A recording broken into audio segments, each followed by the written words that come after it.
Welcome, everybody, to today's Praxist Table Talks. My name is Vincent. I'm the founder of Praxia, and I have a member of our leadership council with me today, Cody. Hello, everyone. How are you doing? Doing really well. Just moved out of my house, got a new job. Things are looking bright. Yeah, I'm glad to hear it. We were talking a little bit about it off call, and it's you were mentioning some things about the location that you're at, which I think is a good topic for another episode. You suggested a few topics for locality and things like that. I'm very excited for you. I'm glad to hear it. This Thanks. episode, sorry, what? I was going to say, but today we have something else. Yeah, exactly. This episode will be a objective observation on the idea of linking oneself to very niche or specific dogmas and ideologies, and these can range from, any type of formal tradition to any type of very specific or hyper-focused ideology on one topic or another. So, broad philosophic concepts like perhaps maybe one philosopher's system that one might link themselves to, whether it be Karl Marx or Thomas Aquinas, or, without seeing the broader picture, or whether it be something as niche as maybe an economic policy. This episode, when we were talking about it off call, it reminded me a lot of the episode we did before on economics and identity, because it carries a lot of the same central themes to it. Marrying oneself to the economic idea, and incorporating that into one's identity. It's a lot of loyalty to form. So that's what we're going to be talking about today. Do you have any kind of opening statements? I think this will be an update and a broader but much more refined version of that economics episode, because I wouldn't say we did a bad job, but we were a little more disorganized back then with our episodes, and we've kind of gotten into the understanding of what to do this time around. Not only that, but there's also the fact that we did that was very focused on economics. It wasn't focused on the entire picture of ideology, which this one more generally is. It's focused on not just contemporary politics or contemporary ideologies, but there's a few things I'm going to touch upon probably real quick here that show the detriments of loyalty to form.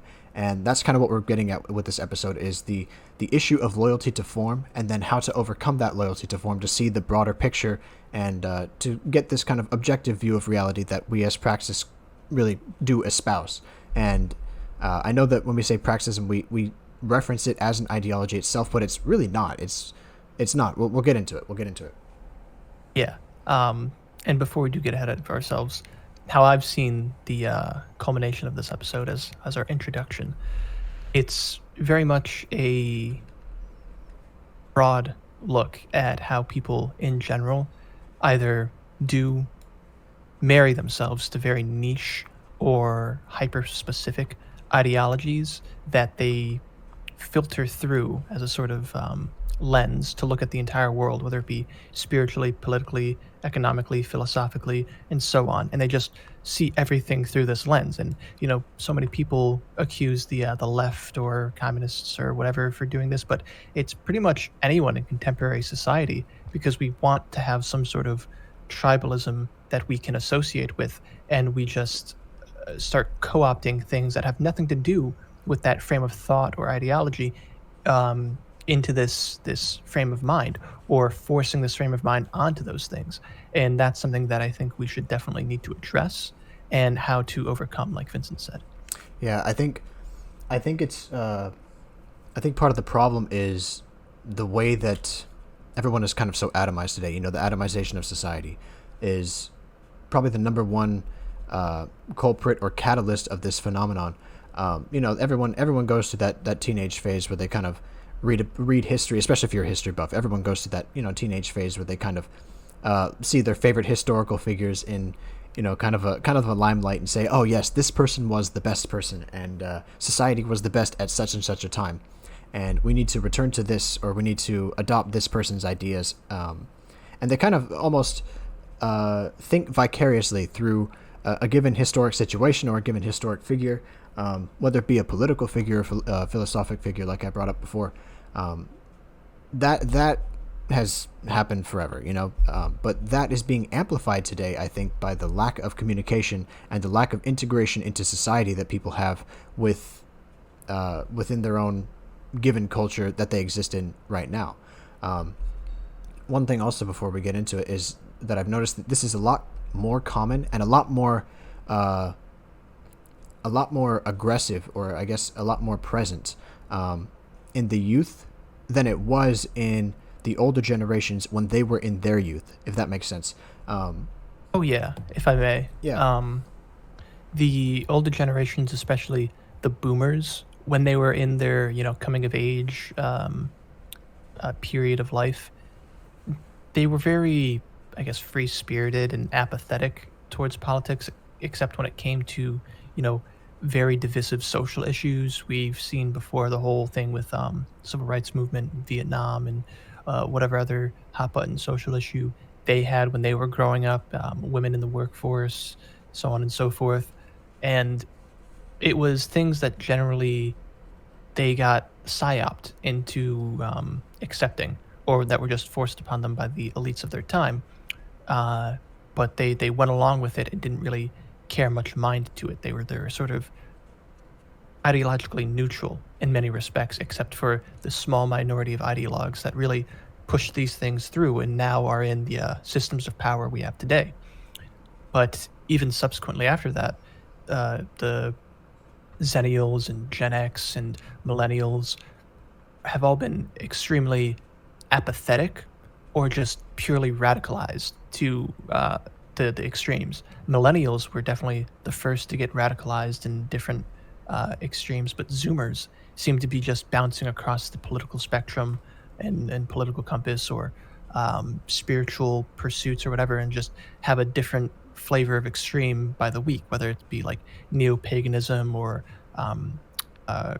like ANCAP or Catholicism or something totally obscure. And this is something that we definitely need to address for Zoomers like ourselves, to not just, latch on to some form of ideology that makes the world a little bit more coherent, but still is utterly vacuous in their adoption of it. Yeah. Or the way you put it off call was good. It's like, because what we're not trying to say that ideology or a worldview itself is necessarily unimportant, but it's about what type of ideology it is. It's like, oh, it's this very specific version of this very specific ideology from this time frame, and this economic system, or this formal religious system, or this set of ideas. That's the problem I think we see today.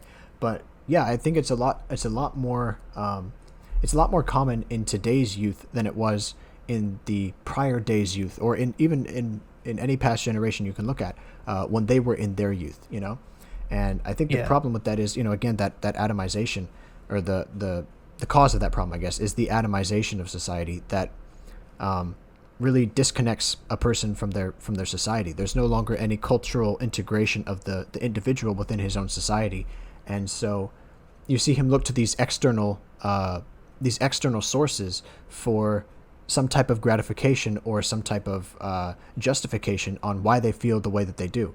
There's that, and then there's also the fact that that there is very little gratification to be found in society today besides monetary gratification, and that causes people to have a fundamental disconnect with people of their time. There's a lack of trust. There's a lack of community that you can see present today that was not present, or at least less present, in almost every other time. And this is because of the internet, because of all of that, but mainly it's really because of the ideological atomization, or the idea of not interfering with any other person's life, in a sense. And we'll get into that as well. And I think just before we get into it, it goes down two routes.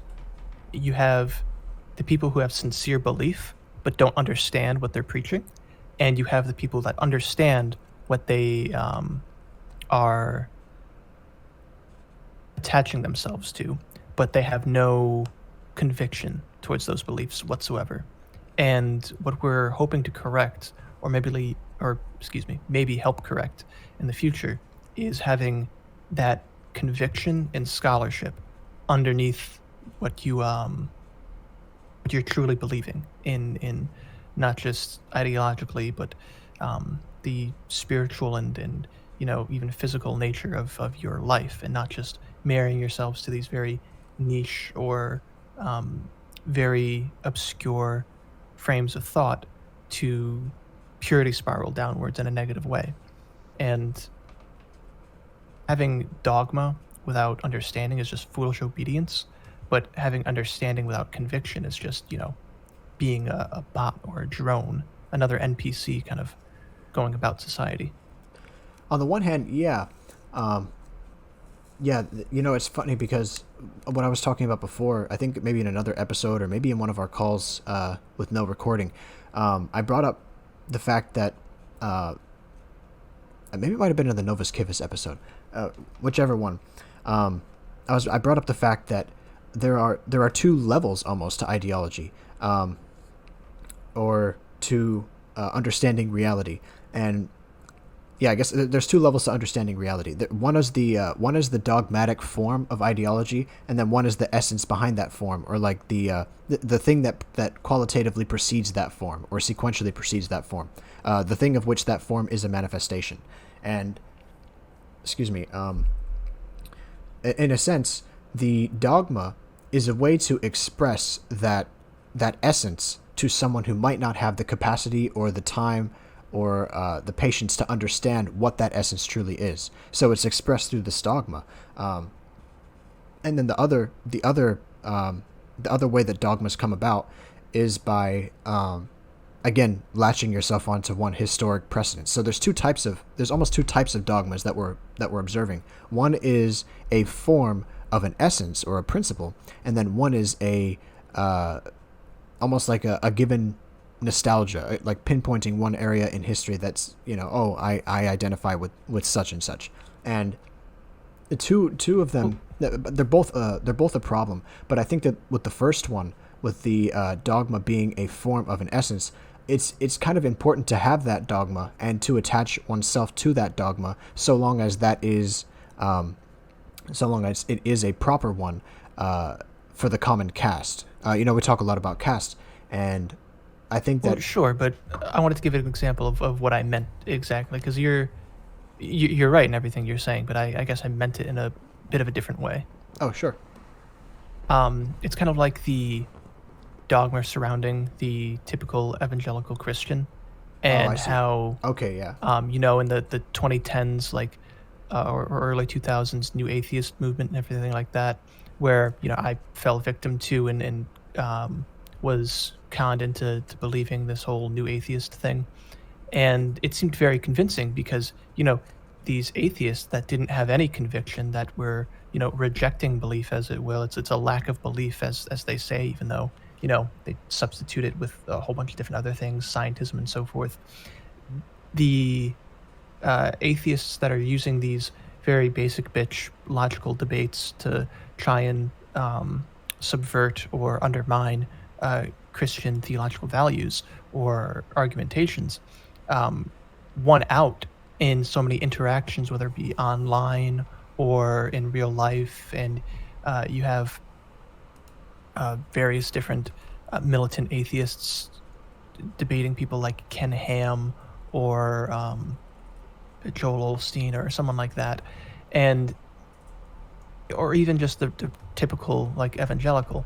And so many of these evangelical Christians get overwhelmed by these logical arguments or these debates, and they just revert back onto, well, God said so, the Bible, and don't have any intellectual arsenal to combat these in reality very basic misunderstandings of their theology, because they have the dogma there, but they don't have the understanding of their own theology to really defend it. And that's the thing that won over so many people in this atheist movement or even new age sort of spirituality. That's all very vacuous and surface level, and it drew people away from real, genuine, sincere Christian belief, because so many of the people in our wider American society had the conviction there, but didn't have any understanding of what they were like being sincere towards, and that's what started crumbling away these institutions of Christianity, and why it was so easy for people to point at, oh, look at the Catholic Church and these pedophile issues, and that's a whole thing tangential to the ideology themselves, but it was something that people used to attack the legitimacy of the church itself and the legitimacy of Christianity as a whole institution as a complete workaround of the theological arguments thereforth. And people didn't have the ability to justify their beliefs when, something went awry outside of the belief system itself. And so it was this very material conception of how people were viewing religion and spirituality. And that's how, we see the decay of these institutions in the Western light. Yeah, I also think so. Actually, what I was going to say back then kind of adds to the point here. So you have this idea of understanding the essence and then understanding the dogma that comes from the essence, or at least adhering to the dogma that comes from the essence. And these evangelical types that you mentioned are the ones that adhere to the dogma or very much sincerely understand, or not understand, but believe in the dogma. And then you have obviously perhaps the philosophers or the church officials or people the theologians who understand the why behind the dogma. But the more common folk, those are the ones who do not understand, or they just follow the dogma. The common cast is who the dogma was made for, but it also translates into the atheist side. A lot of it is, a lot of the atheist arguments are regurgitations of previous atheist arguments, or less, I guess, they're regurgitated by people who have less of an understanding about what the atheist philosopher was talking about at the time. And they're just, like I said, regurgitating that same talking point, but once they're challenged intellectually by someone who might be a theologian, or someone who might understand the dogma against which the atheist has positioned himself, the atheist crumbles, in the same way that the evangelical does. And it's about acquiring that knowledge of the why to be able to combat those arguments. I'm not saying that there's much justification for atheism, but if you look at not the new atheists, but the older age generation atheists, it was a little bit more grounded in science and less of a reactionary type of God of the gaps argument that you see so much with today's atheists, or with the new age atheists.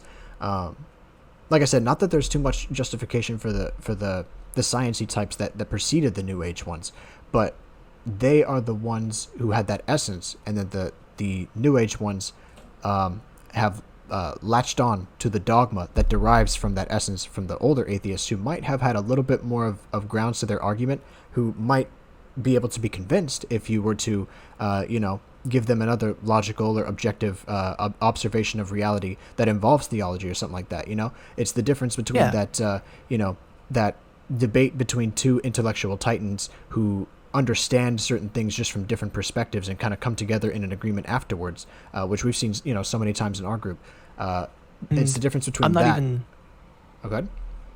I'm not even saying that anyone needs to be a Sir Roger Scruton or Fulton Sheen or anything like that either. They don't need to be intellectual titans, just two common people trying to understand things. And it could be just a common person who's a new atheist and a common person who's an evangelical, and their beliefs or lack thereof could be just as equally dogmatic and sincere, but neither of them truly understand what they're talking about when it comes to these things. Exactly. And it's, if they have the direction in honest truth seeking towards, their worldview, then, they kind of come to a better understanding to defend their positions better. And, whatever is genuinely true will win out in the end if they're honest with each other. But so many people just want some sort of tribalistic mentality to work themselves around and fight against their perceived oppressor, because evangelicals often see the attack on the church, which they have legitimate cause to concern about. They've been right about so many things.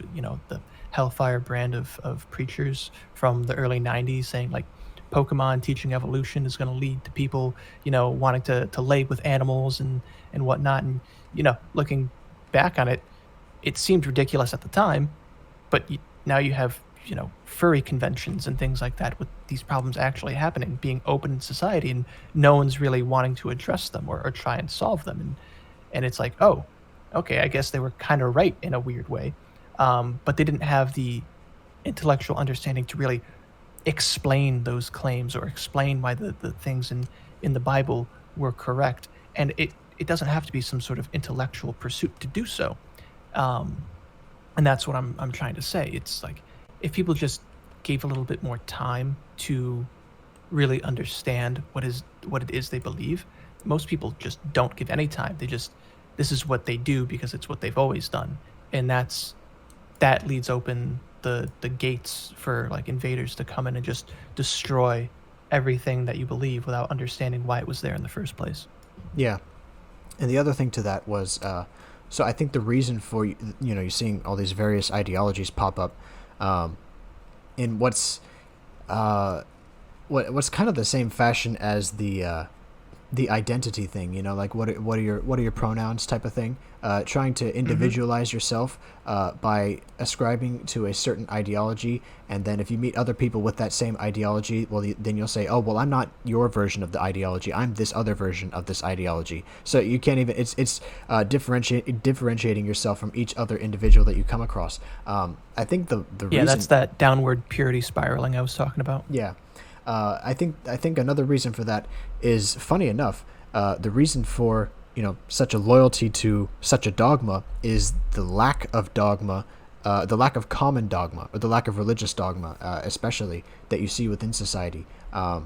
It has been replaced, obviously, with this almost this overarching universalism of the lesser sort that we were talking about with like the Evola episode, but it's nothing fulfilling, and it's not all grasping just yet.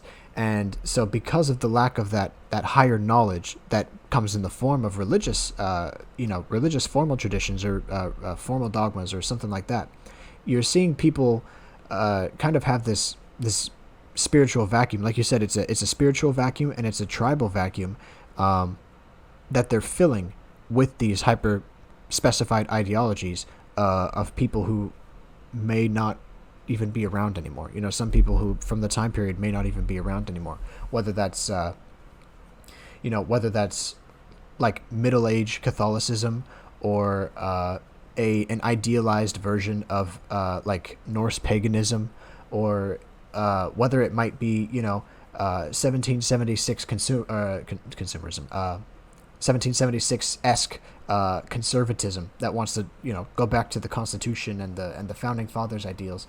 All of these dogmas that people latch themselves onto are no longer around, and anyone from that time period has long since passed. So that tribalism that you're feeling is a tribalism almost for dead people who you use to justify your loyalty to them, because they can no longer come out and denounce you. Almost, it's a LARP, really, and it's not the good kind of spiritual LARPing to a higher degree. It's just LARPing because you find the aesthetic cool, or you find it to be beneficial to this tribalistic in-group that you want to be a part of, because everything else seems like it's backing you up against the wall, sort of deal.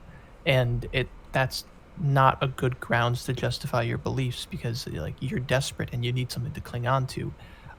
That's where you lead to really bad situations like the French Revolution type of stuff, and we don't want a repeat of that by any means. Yeah, like it's kind of like blank slate theory in a sense, where you're wiping the slate clean of all historic precedents and adopting the thing that comes from that specific time period. One of the things that I was bringing up off call was the idea that when people ascribe themselves, especially to certain historic periods, you'll find people who are, let's say, for example, Crusade crusade larpers, and they'll ascribe themselves to, the dogma of the church for the crusade, and they, their profile picture is a Templar knight, and they say Das Vult and all that stuff, and they almost objectively think that society would be best if everyone else adopted the same idea and then took it back to that same that time period. What they don't understand, and this is the same thing too with another example I'll give before I get into it, is the idea of, let's say, boomer conservatives who have this loyalty to the situation, as it were, let's say in the 90s, like right after Reagan, or maybe in the 80s during Reagan, or in the 50s, like right after World War II. The common element among all of these different things is that each of these periods, off of which these people are basing their ideologies, had a historic precedence and a historic timeline of events that led up to the situation being as it was in that given time. And this is something that affected the economy and the economic ideology of the people at the time, and this is something that affected the cultural ideology of the people at the time, and it's linear, and you can't go back on it. So everything that was progressive up until the 50s, it didn't stop in the 50s, and it kept progressing after the 50s into a type of degeneration that you would see in the 60s and 70s, and leading to today. Yeah. You can't undo that. And it only did that because of the 50s being where they were in the first place. So if you go back to, say, a perfect model society as it was in the 50s and transpose it onto today, you're only going to lead down to the same path that we were on back then, just 50 years down the line from here. Yeah, exactly. And you can't undo that. Number one, you can't go back on that timeline and reposition yourself into the 50s. But yeah, exactly. That's where I was headed. If you do that, you're likely going to see the same problems that you saw, because you're not erasing the issues that were present at the time. You're just going back to the time and then pushing those issues farther forward, and you'll run into them again, because the idea at the time, the essence at the time, was the same as it was 200 years prior during the Enlightenment, and 50 years after during the resurgence of boomer conservatism in the early to mid 2000s after 9/11 and stuff like that. So it's a loyalty to a historic time period without understanding that the only time that society could be like that is during that time period, because all of these factors led into society being the way it was. You can't reverse culture or change the mindset of every single individual to fit the world and have it be as society was back then. And so one of the main problems is that they're linking themselves to this idea of form instead of the idea of essence. Before I get into that, do you have anything else you want to add?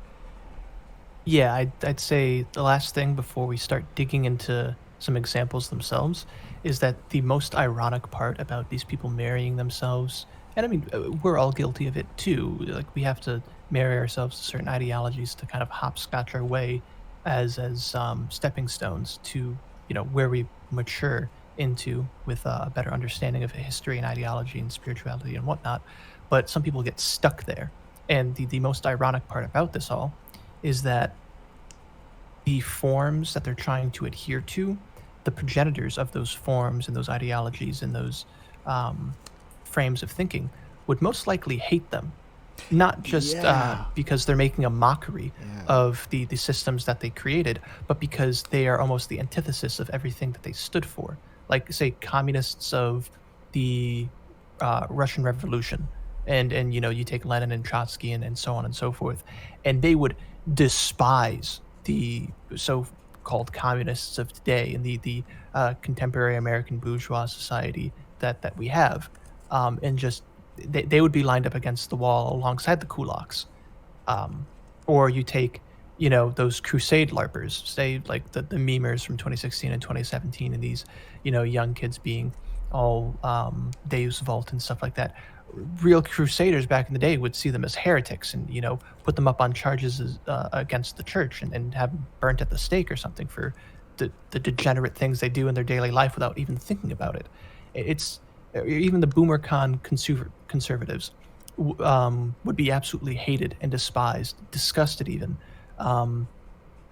or they would disgust the founding fathers and the general American society back then because of how far they've let society fall, how far they've let American society fall, and every concession and disregard to the society the founders had, to the vision the founders had for society, and they've just let it or willingly opposed it while still trying to say that they want to defend it or go back to it. And it's just this weird unconscious irony that people aren't self-aware of, them sort of being the thing that the progenitors of these ideologies would hate. Yeah, actually, that's a very good point, and I'm glad you mentioned it, because it's almost every single example. Almost every example you can give of someone linking themselves to some type of formal dogma, instead of trying to understand that dogma and not reform it, but understand it under an objective lens, kind of like we do. Every single example, it would be completely despised by the original person or group of people to whom they reference as the ultimate source for that ideology. And this comes both politically and philosophically.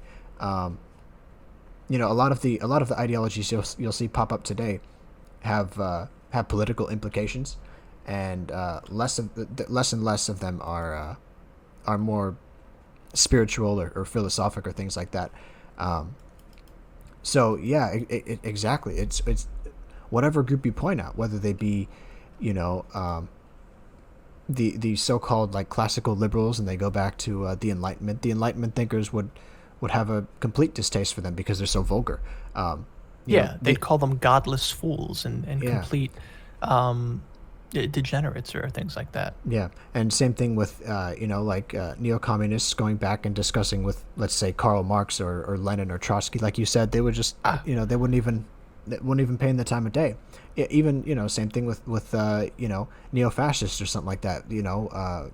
Let's say Mussolini or whoever have you, wouldn't pay these people the time of day. They're different types of people that are talking about the same things as if they were the original people with whom this ideology was created, or the people with whom these ideologies were created in mind of, as if for example their favorite ideology was thought of with them in mind. And they're so far, they don't even not fit the bill. They're so far from the bill because they live in contemporary society, but they're not accepted within contemporary society. So they find these romanticized versions of ages past or of ideas past that they can latch themselves onto, without changing their lifestyle even to fit the person for whom this ideological system was created, but not even giving it a second thought as well. That's a really good point. It's sometimes literally not practicing what you preach, and it's that for the most case of most people in these different ideological groupings. Yeah. That's you want to get into some examples now? Yeah, that's a really good point. So the one thing that I wanted to touch upon first was this idea of loyalty to form itself, and what we consider to be as Praxism, or what we consider as praxis to be our fundamental quote unquote ideology. And a lot of people that I talk to have this idea of what we call Praxism being this ideology. What we really are trying to espouse here is this goes on many levels, and there's we have videos on this channel explaining what that is kind of more in depth. But what we're trying to get at is a worldview to observe reality from and absorb all of these different sources into that worldview. It's not necessarily an ideology that says it has to be this way or that, but it gets more at the essential of what we're talking about. It's in a sense, we want this result, but we need to take a look at everything on our plate that can get us this result, instead of saying it can only be this path, this way, this form, this aesthetic, such and such, as it goes down the line. We're encouraging people to think outside of the box. And so when people reference what we talk about as an ideology, on the one hand, it's like, okay, sure. But on the other hand, it's like, not really, because we're trying to get at, these essential core themes that you can find in many ideologies. It's almost like an umbrella type of thing. I mentioned that before. It's like an umbrella concept that all of these other more hyper specified niche ideologies fall under, that you can then see the interrelationship between these various ideas, and then come to an understanding about what it is they represent and what the most fundamental or the most essential property of them is, and then attach yourself to that, and so that you don't have to worry too much about that loyalty to dogma. It's a scholarly worldview, I would say, and that's what separates it from, contemporary ideologies or dogmatic ideologies. It's not parallel to them. It's almost above them in a qualitative sense, in a metaphysical sense. Here's a way of explaining it in a different sense. I just thought of it as you were going through your explanation. You're not a praxist necessarily to say like, oh, I'm a praxist as in some sort of positive belief system or something. It's more of like saying you're a scientist, where you're using science as a tool to uncover the mysteries or mechanisms of the physical world. Praxism is doing that in sort of the spiritual or esoteric form of things, where we're trying to look at the objective truths in reality that aren't necessarily physical, and the guiding principles that would be positive to our society and others, with an objective look at things throughout history and throughout societies, so that you can be a Buddhist or Hindu or Christian praxist, so to speak, just like you can be any of those things in a scientist, depending on what flavor of science that you're specifying down, because it's putting things in a frame to use as a tool to understand the world better and not get caught up in those dogmas without understanding, get caught up in the historicity without understanding the further context, and so on and so forth.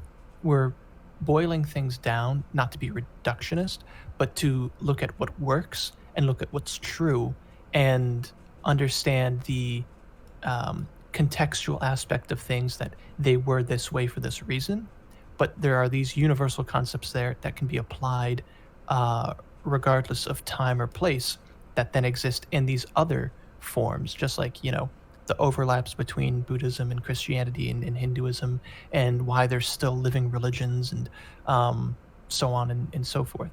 Yeah. Is that? Yeah, exactly. That's a very good way of describing it. And so the difference between this what we're talking about here and then the topic of this episode is exactly that. There's that whole, I guess, the umbrella term of being, let's say, a scientist, or let's say a praxist. And then there's that there's one strain under that umbrella that could be a Christian evangelist with such and such an economic ideology, and so that would be the form or the substance of what we're talking about here. And so we do encourage that scientific mindset, or that objective outlook on reality, to try to absorb all the information as it comes to you and abstractify it to a certain point where you can understand the essence behind it. And so that's why I get a bad taste in my mouth when people say that it's like, oh well, it's an ideology, because it's like, you're not really understanding what it is we're talking about. But I bring that up before we get into all this because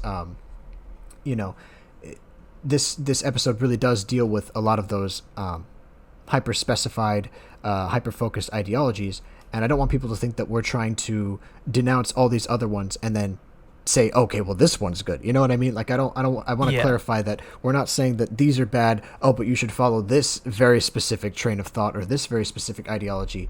But calling Praxism an ism or calling someone who follows it an ist is it can be very easy to misunderstand that as saying, in the same way that you'd be like a Trotskyist or Trotskyism, very hyper specified, hyper focused thing. So I wanted to specify that before we got into everything, because it's important to understand the lens through which we're looking is a lot more broad, and we're not saying that you're wrong if you disagree with us on such and such, as long as we're getting back to the same essentials. We've actually had many disagreements on things that are very rudimentary in form, but touch back on the same, essential principles. Yeah. And so, I just wanted to clarify that. But I think the first one that we can get into is probably the oldest one, which is that one that you brought up, the loyalty to the Christian dogma and the misunderstanding of Christian dogma in today's society. And we've touched on that a little bit with the evangelical thing already, but we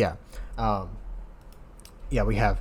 But the idea is essentially that so the first, I think, true departure from Christian principles was you could find it in the Middle Ages, really, with the loss of the initiatic lineage within the age of the Crusades.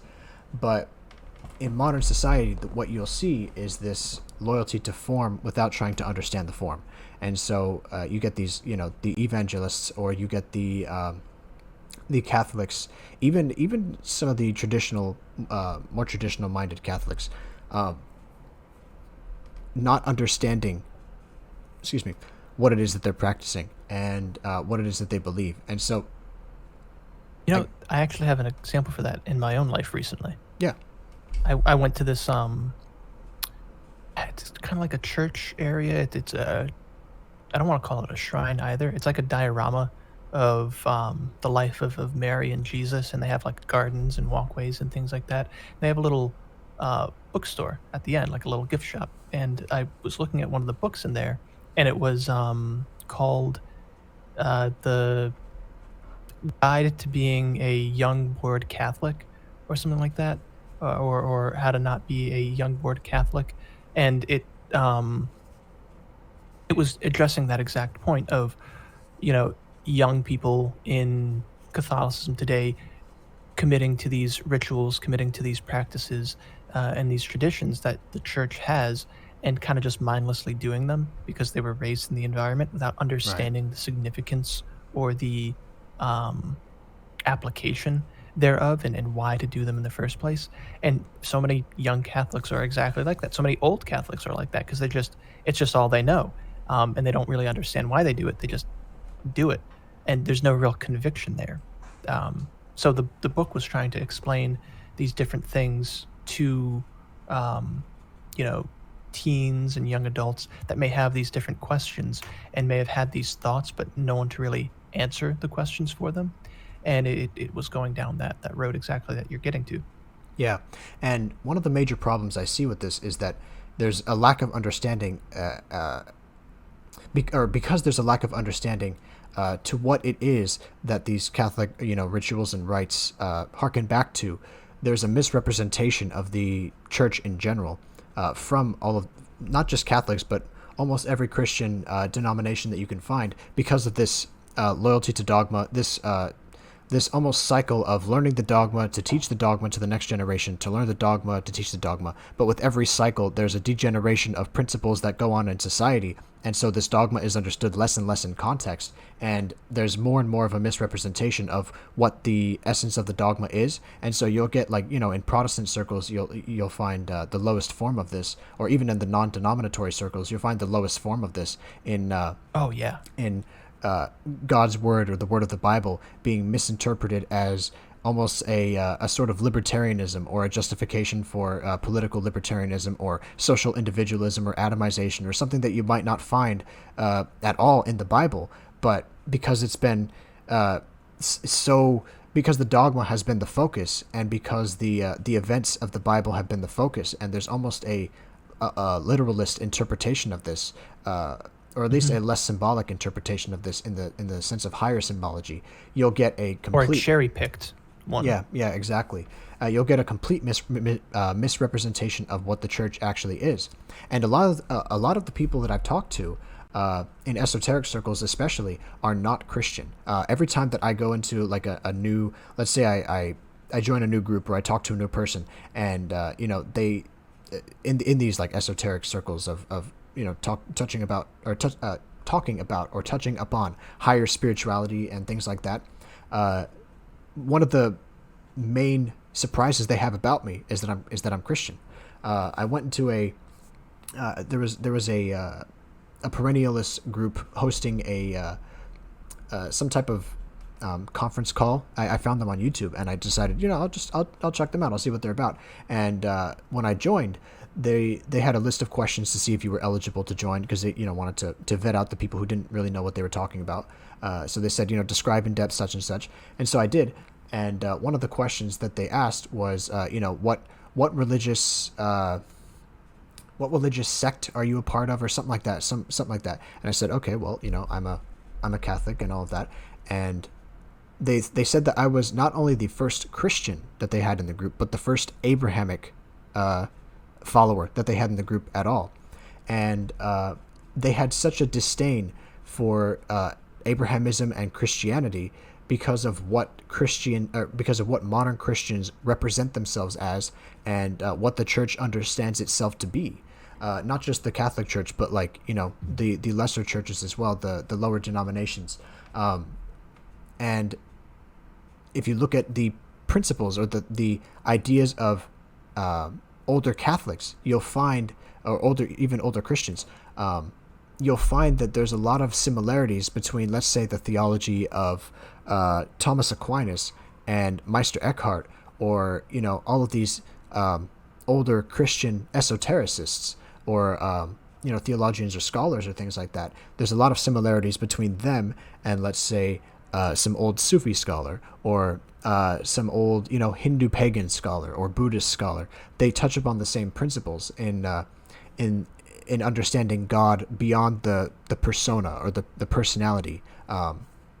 But so the one thing is that these people were so surprised that Christianity had this to offer. But I've even met modern Christians who have almost been driven away from Christianity because they felt like it had nothing to offer, because the way in which it's being presented to them now almost clouds all of this 1,000-year history of theology that you can find just by reading the scholars, but is not presented to them and is not made adequately ready to them in church. What you'll find mostly in the bookstores is not Thomas Aquinas on touching about some such and such. You'll not find monadology, for example, on the bookshelf store, but you will find these very low reading level texts upon some cookie cutter archetypal super story. church preacher. Yeah, exactly. Some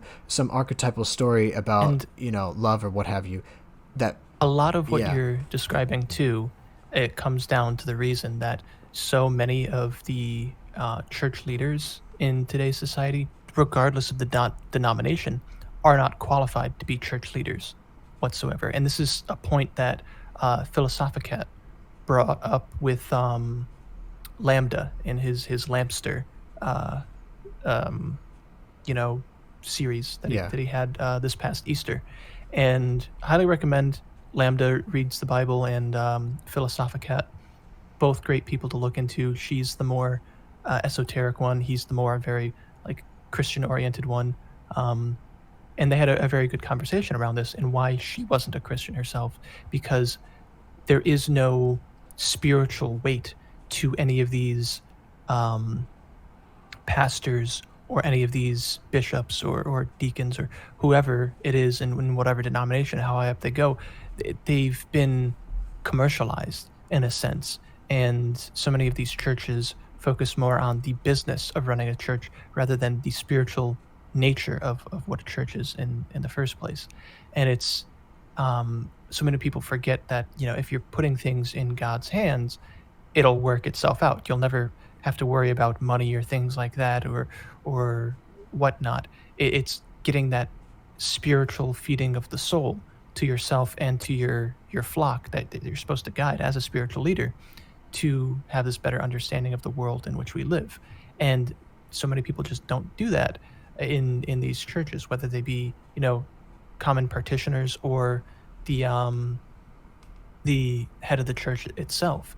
And it's just this feedback loop of people not knowing what they're doing and just having a very surface level, vacuous um, regurgitation of things that they think they need to say in these traditions without really understanding what it is they mean.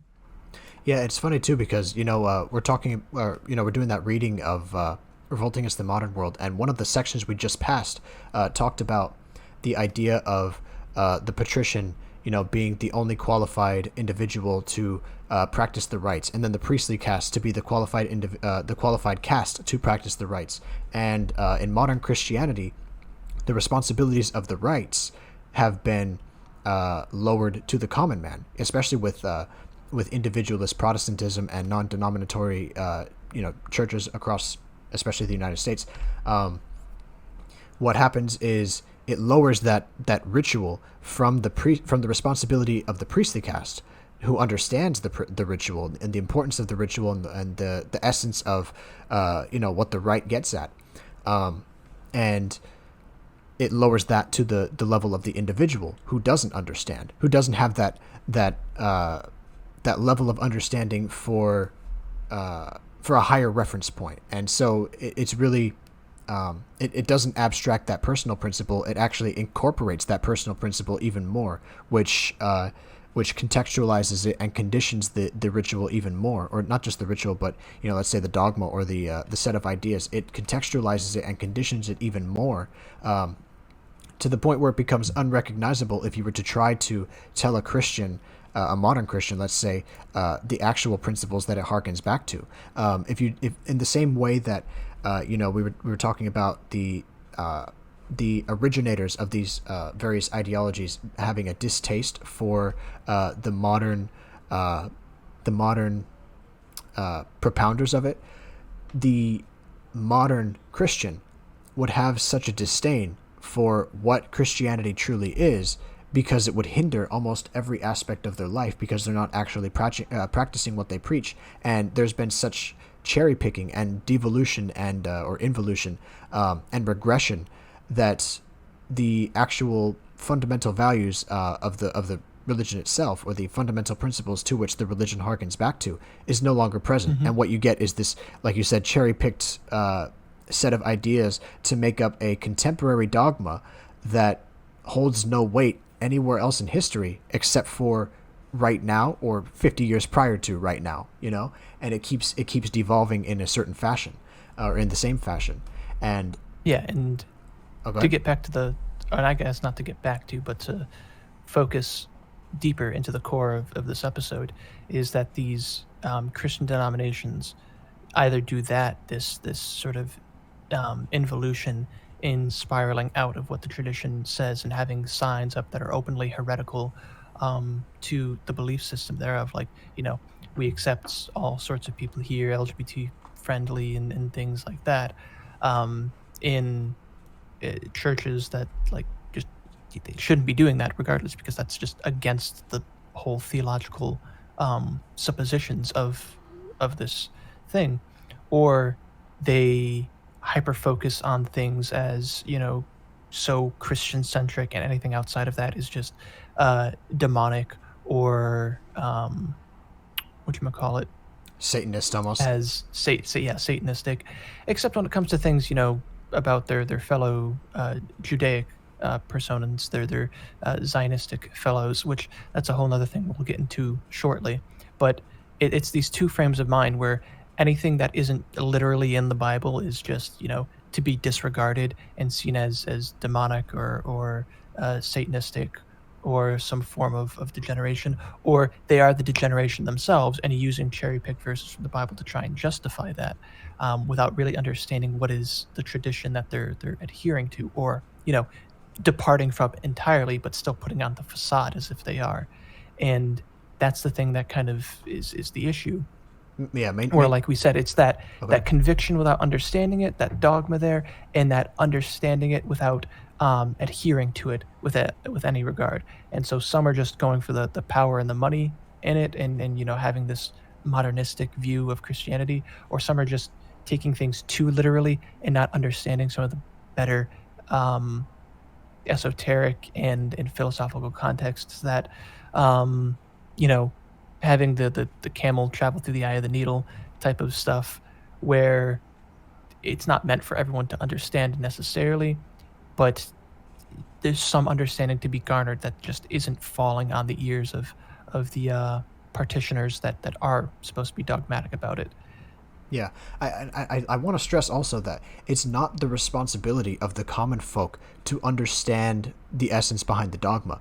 It's the responsibility of the church to convey that essence through the dogma so that it doesn't get construed or wrongly interpreted by the common man. It's the responsibility of that priest caste. And because I think there's been a devolution from the priest caste having or holding that responsibility and holding that position of authority, it's gone down to, your common man being able to be a pastor at your local Protestant church or whatever, and not understanding that higher principle to which there is a lot of connections back to it within the form. It's that disconnect or the disintegration of the hierarchy of the churches, which you would have maybe your local church that is governed by a bishop or something like that, that may not know all the answers. It may be that common pastor that you find. But the difference is there is an authority structure there that he can reference some other scholar who might have more information on that if he ever has a question or is unable to convey something in a certain way, and then that scholar has an authority figure over him, and then that scholar has an authority figure over him, and it just keeps going back. So there's a constant maintenance of the dogma within such an authority structure that isn't seen in modern churches, even in the Catholic Church, because the dogma has been so devolved ever since. You can pick a point in history and just go from there. But the point I'm trying to get at is that it's not the duty of the common man to understand this, to understand the essence. It's the duty of the institution that was formed by the priestly caste to convey this essence. And the problem that we're seeing is that in the Christian sphere, I guess, especially, is that the loyalty to the dogma of modern Christianity has brought about certain problems because of the involution of the dogma to which they are being loyal. So now they no longer understand, number one, the purpose of the dogma in the first place, but they no longer understand how to protect that form or that institution against the folks like the atheists or whoever may have a logical argument against it, because they're so hyper focused on that one issue of being attached to that one form. And that's again at the heart of the episode. It's really that attachment to that very niche, very contextualized and conditioned version of one ideology that is very unhealthy and detrimental to the individual. And I have a positive example of one of these qualified people that could lead a church, and did actually, from my own life, and it was my sophomore speech professor when I was in university.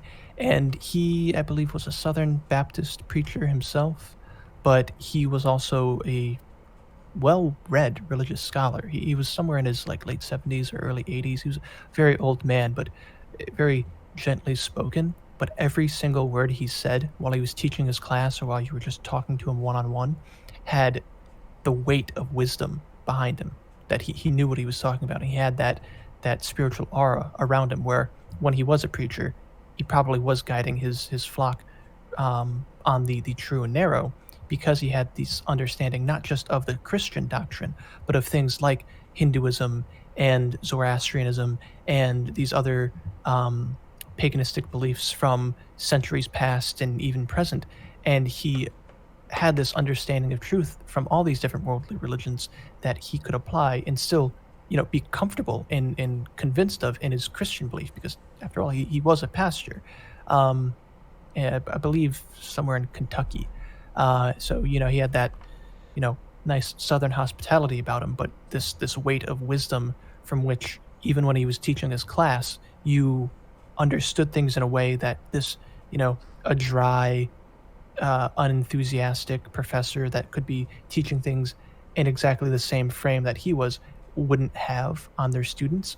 And it was a very engaging class where it was very easy to understand. And you could see that his utilization of rhetoric and of speech, him teaching speech, was something that he used as a pastor, and that he was able to convey these messages, able to translate these esoteric understandings and this essence of belief into his students, and probably his parish as well, or whatever you'd call his church, his church body. Yeah. And that was someone who I think would probably had a very positive effect on people spiritually when he was doing these things to convey these messages to people. And I think part of that is, Christians not understanding that there are objectively true things in spirituality outside of Christianity, and that, like Vincent and I both agree, Christianity is probably the most objective lens through which to look at our reality through, at least from, the backgrounds we come from. That's also true for these other religions like Hinduism, for the general Indian population, where if you want to get into the higher esoteric aspect of things, we all might be worshiping the exact same God, just translated from a different cultural or ethnic perspective, so that people can adhere to these values in the way they understand. And that's what we get back to with Praxism. It's not rejecting these things outright or saying one is better than the other. It's looking at the objective truths that exist within these things, and having them work within the context they need to be applied in. That's why it's not marrying yourself to one ideology or religion or any such thing. It's what works for those people in that time to understand these things truly, and not just have this vacuous sort of NPC-like mechanism that they're conducting themselves in without understanding what they're doing. Yeah, absolutely. That's the best way to describe it. And so another scholar that is actually on YouTube, you're talking about your linguistics teacher or something, your speech teacher, and as you were speaking, there's another guy who's on YouTube who reminds me a lot of what you're saying about this guy. His name is let me see if I can't pronounce this. Sayyad Nizamuddin Ahmad. I believe that's how you pronounce it. He's an Arab scholar, but he does a lot of videos on Julius Evola, Rene Guénon, the traditionalist school. He has a lot of reading lists. All his videos are in English. You would expect them to be in Arabic, but no. He's an Islamic scholar.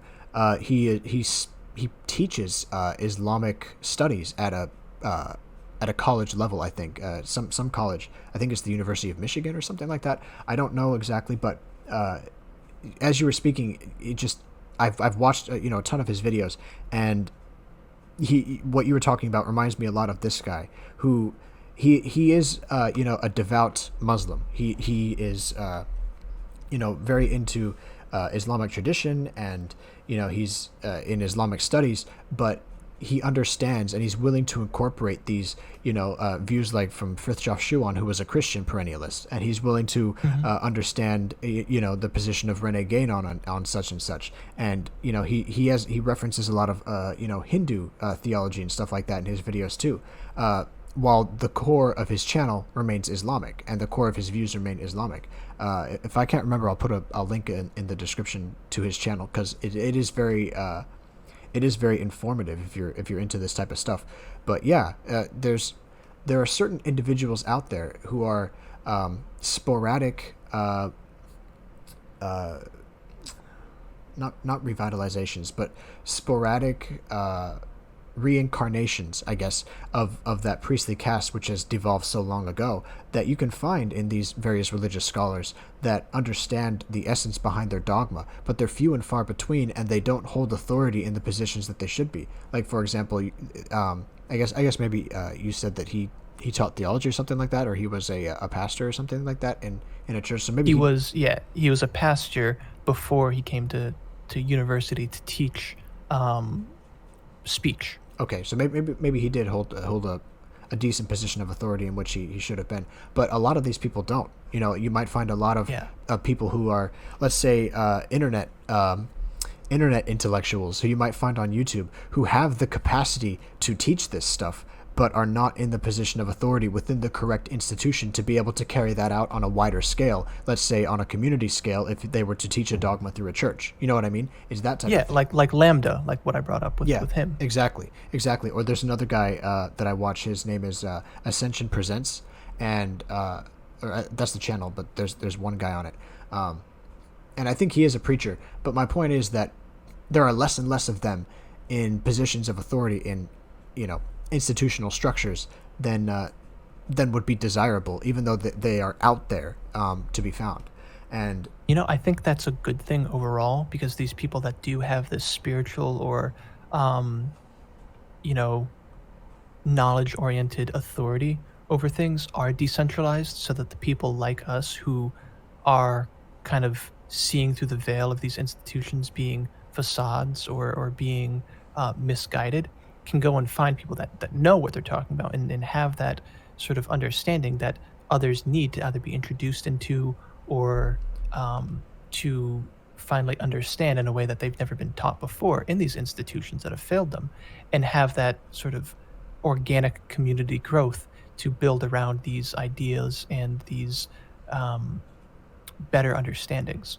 Yeah, exactly. I think in modern society especially that is probably a good thing. But I think it wouldn't be necessary if there was no devolution or de-evolution or involution, or however you want to say it. That's just the Kali Yuga, man. That's what we're going to have to deal with moving forward. Exactly. But I think that kind of wraps up the idea for the Christian section. Do you have anything else before we kind of go into the other ones? No, I agree. Which one do you want to tackle next? So I guess, kind of moving on from that, we can go on to the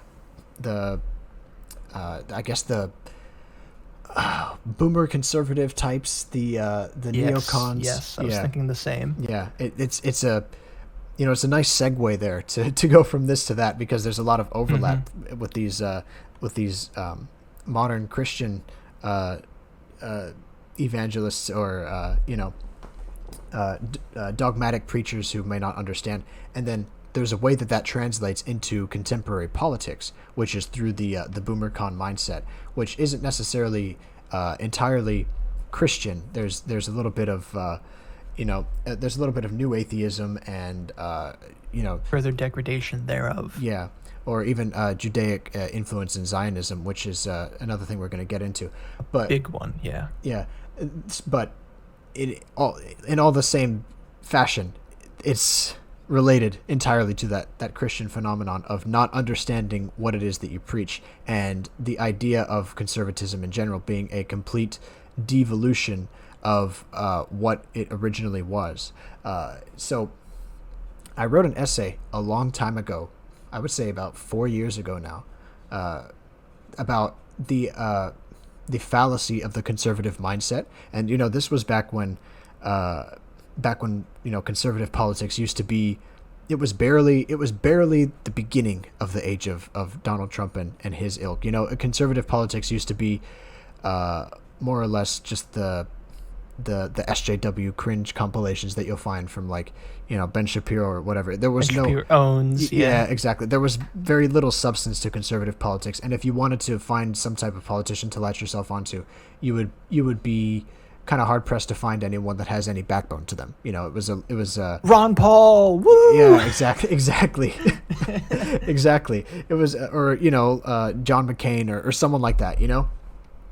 Someone very very conditioned to the late 2000s, early 2010s type of. But anyways, I wrote this essay about the fallacy of the conservative mindset from the point of view of a traditionalist, someone who valued something a little bit beyond conservatism, or I guess someone who valued what the conservative man says he values. And there's a bit of a separation there, because there's the difference between what conservative means in the broad general sense, and then what conservative means in the American sense, specific to the 2010s.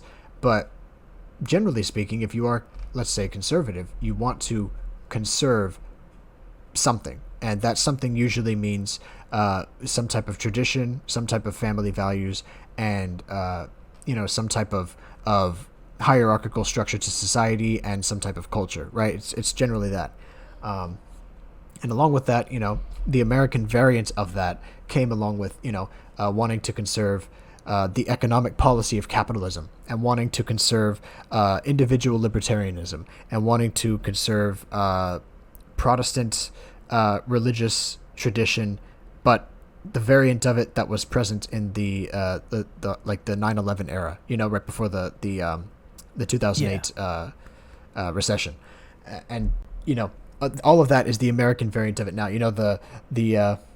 The 1990s, like guns, beer, and liberty sunglasses type of thing. You know what I mean? Like the Duke Nukem style conservatism that you'd find present in that era. That's kind of what the essay was against, from this more traditionalist perspective of saying, okay, well, let's observe this, and let's find the hypocrisy in all of these things. And it's funny because there's so much contradiction in the worldview of the conservative that is just glossed over with a nice coat of paint by all of the, let's say, Ben Shapiro's, Jordan Peterson's, Matt Walsh's, Ted Cruz's, or whatever. Pick your. Or it's just constant concession to the grounds where they say they have these principles, but when it comes down to the nitty gritty of it, they'll concede ground, ever moving forward to the left, and just refusing to conserve anything proper, except for some very antithetical things to the things they say they want to conserve, which is very ironic in a sense. And yeah. I can explain that if you need. Yeah, no, I'm gonna guess that it's the hill that they die on is capitalism and the economic policies and their more freedom type of things. Exactly. Where, we want to conserve family values and keep Christianity at the forefront of our nation, but then import 1 million Muslims a year, or be pro gay rights and have LGBTQ conservatives, if that makes any sense. These completely contradictory and antithetical beliefs that they try and force together in some coherent way, because they've conceded ground consistently over the years. And whereas some people on the left, the Democrats and whatnot, would have said, no, I'm opposed to gay marriage, say 10, 20 years ago, now they're just radical, rabid, pro-gay activists, essentially. And it's the exact same people that have held political office. They're just singing the tune of, the modern era, whatever is most politically beneficial to them, or what they think so. Yeah. And, what I think is it's the conservatives' loyalty is to the dogma of legality. With a little bit of a Christian flavor thrown in there. That's the way that I've described it for quite some time. Because as soon as something is made legal, that is when it becomes incorporated into the conservative worldview. Like, let's say, for example, you go as far back as I guess 1960, or even farther back to Brown v. Board. You have all these conservatives, saying, no integration of schools, no integration of society, keep the Jim Crow laws. But then the Jim Crow laws were thrown out, and now it's all hunky-dory with the conservatives. That's not to say that these laws are in any way good, but what I'm saying is that they're willing to conserve society, and then once these laws get changed, then they're saying, oh, okay, well, this is okay, and they'll concede that ground. And then the next one is it's the. Well, I was going to say, I was going to go on to like the feminist movement. It's the same thing. They won't give any ground to the feminist movement, but then as soon as these changes in policies are made, they're all for the badass woman archetype. You know what I mean? And then even as going down the line in the chain of events that led up to all of these liberation acts from, or quote unquote liberation acts from conservative oversight, you'll get to the Gay Marriage Act, or whatever it's called, that you find in 2015. And the conservatives were staunchly against this. This was the hill that they were going to die on. And then, gay marriage became legalized federally, and now almost every conservative talking head or politician will say, okay, well, I'm okay with gay marriage. Well, now it's the transgenders, And so they just keep going down the line. Here's the thing is, it's not even proactive laws that they're signing into. It's mostly, judicial activism, like you mentioned with Brown v. Board of Ed and with gay marriage there too. It's all through the court systems that these things are legalized or illegalized or things like that, which, isn't even supposed to be the function of the courts.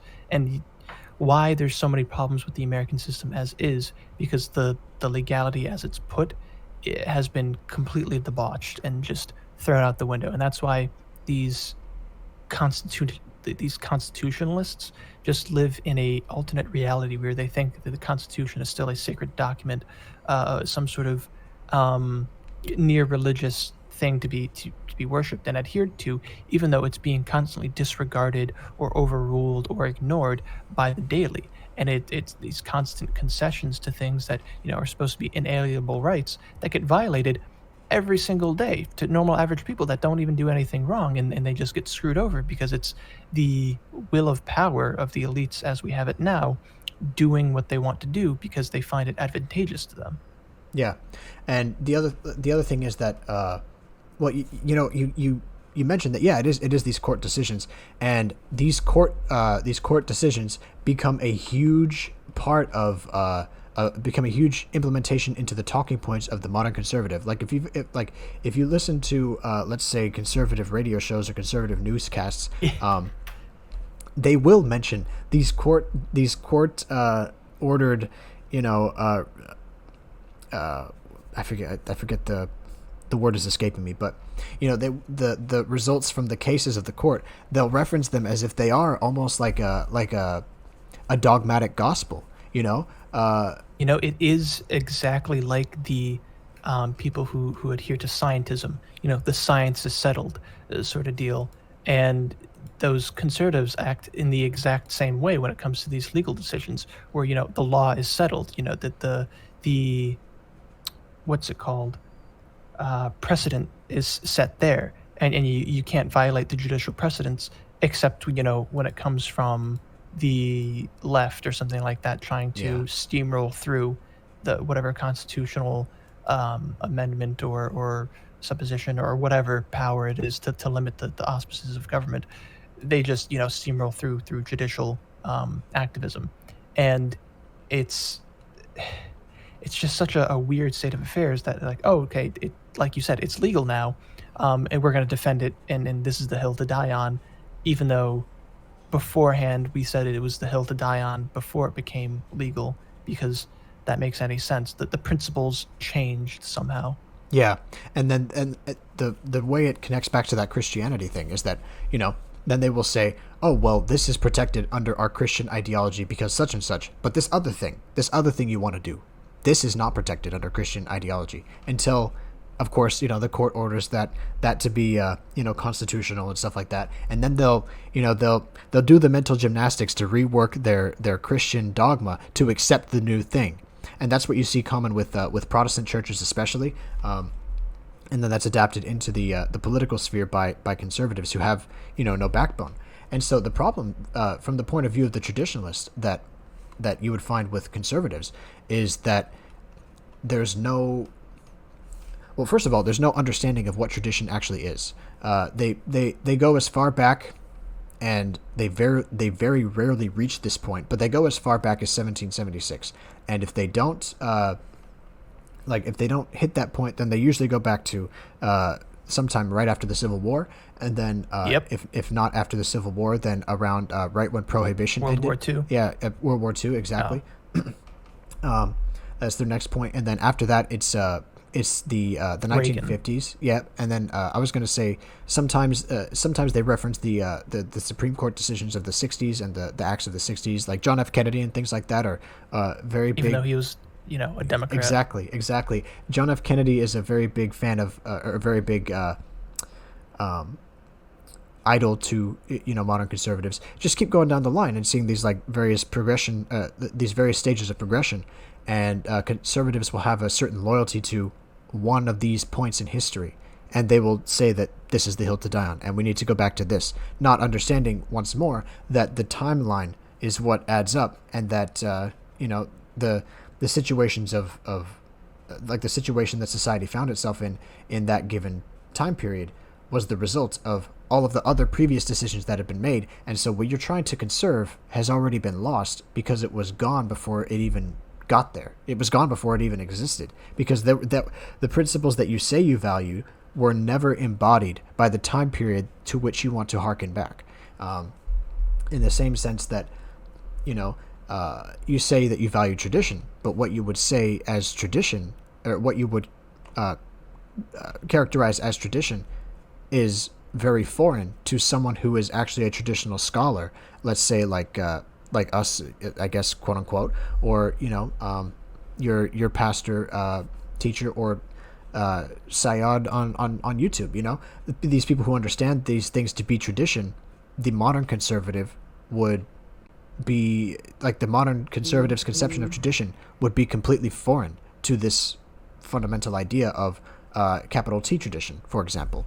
And so the same thing with a political structure that is related to tradition, which they would consider to be something akin to maybe a little bit more authoritative structure of democracy, when what you're really trying to look for is that, decentralized centralization, that's what we call it, that type of authority from above, that hierarchical authority from above, which you won't find in the dogma of the modern conservative. And the ironic thing is, too, that they have a certain dogma about them, calling things, un-American or, against the Constitution and so on and so forth.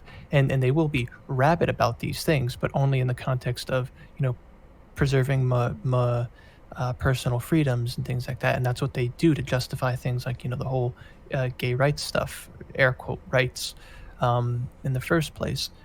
Because once that ship has sailed, then they have to find some post hoc reason to justify it, and it's just this rabid defense of it once they've already tried to co-opt it and force their beliefs on it. That's the same thing, like you just mentioned, with the adoption of people like John F. Kennedy or Martin Luther King. Even though these people fundamentally opposed many of the ideas that they claim to want to defend or conserve or whatever, and that they are part of the reason on why things have devolved past that point in the first place. But the modern conservative, for some reason, tries to recontextualize things or ignore the actual history of things, and have this very well endowed conviction in these people or these events, and not understand that it's those very things that are hurting them in the first place, at least to the ideals that they say they want to adhere to. But when it comes down to, sticking to their guns and adhering to those ideals, they'll get scared and snatch victory out of the jaws, or snatch defeat out of the jaws of victory, as I forget who put it in that terms, but someone in the academic agent sphere. Yeah, and part of the reason, I was just thinking while you were talking, part of the reason is because in the same way that, how like the Christian evangelist isn't able to defend himself against the atheist, that translates into the political sphere as the conservative being unable to defend himself from the progressive or the liberal or what have you, because the conservative fundamentally values or uses the same semantics as the liberal. Let's say the idea of rights or of actually, keep talking. I'm gonna form this thought. Keep talking.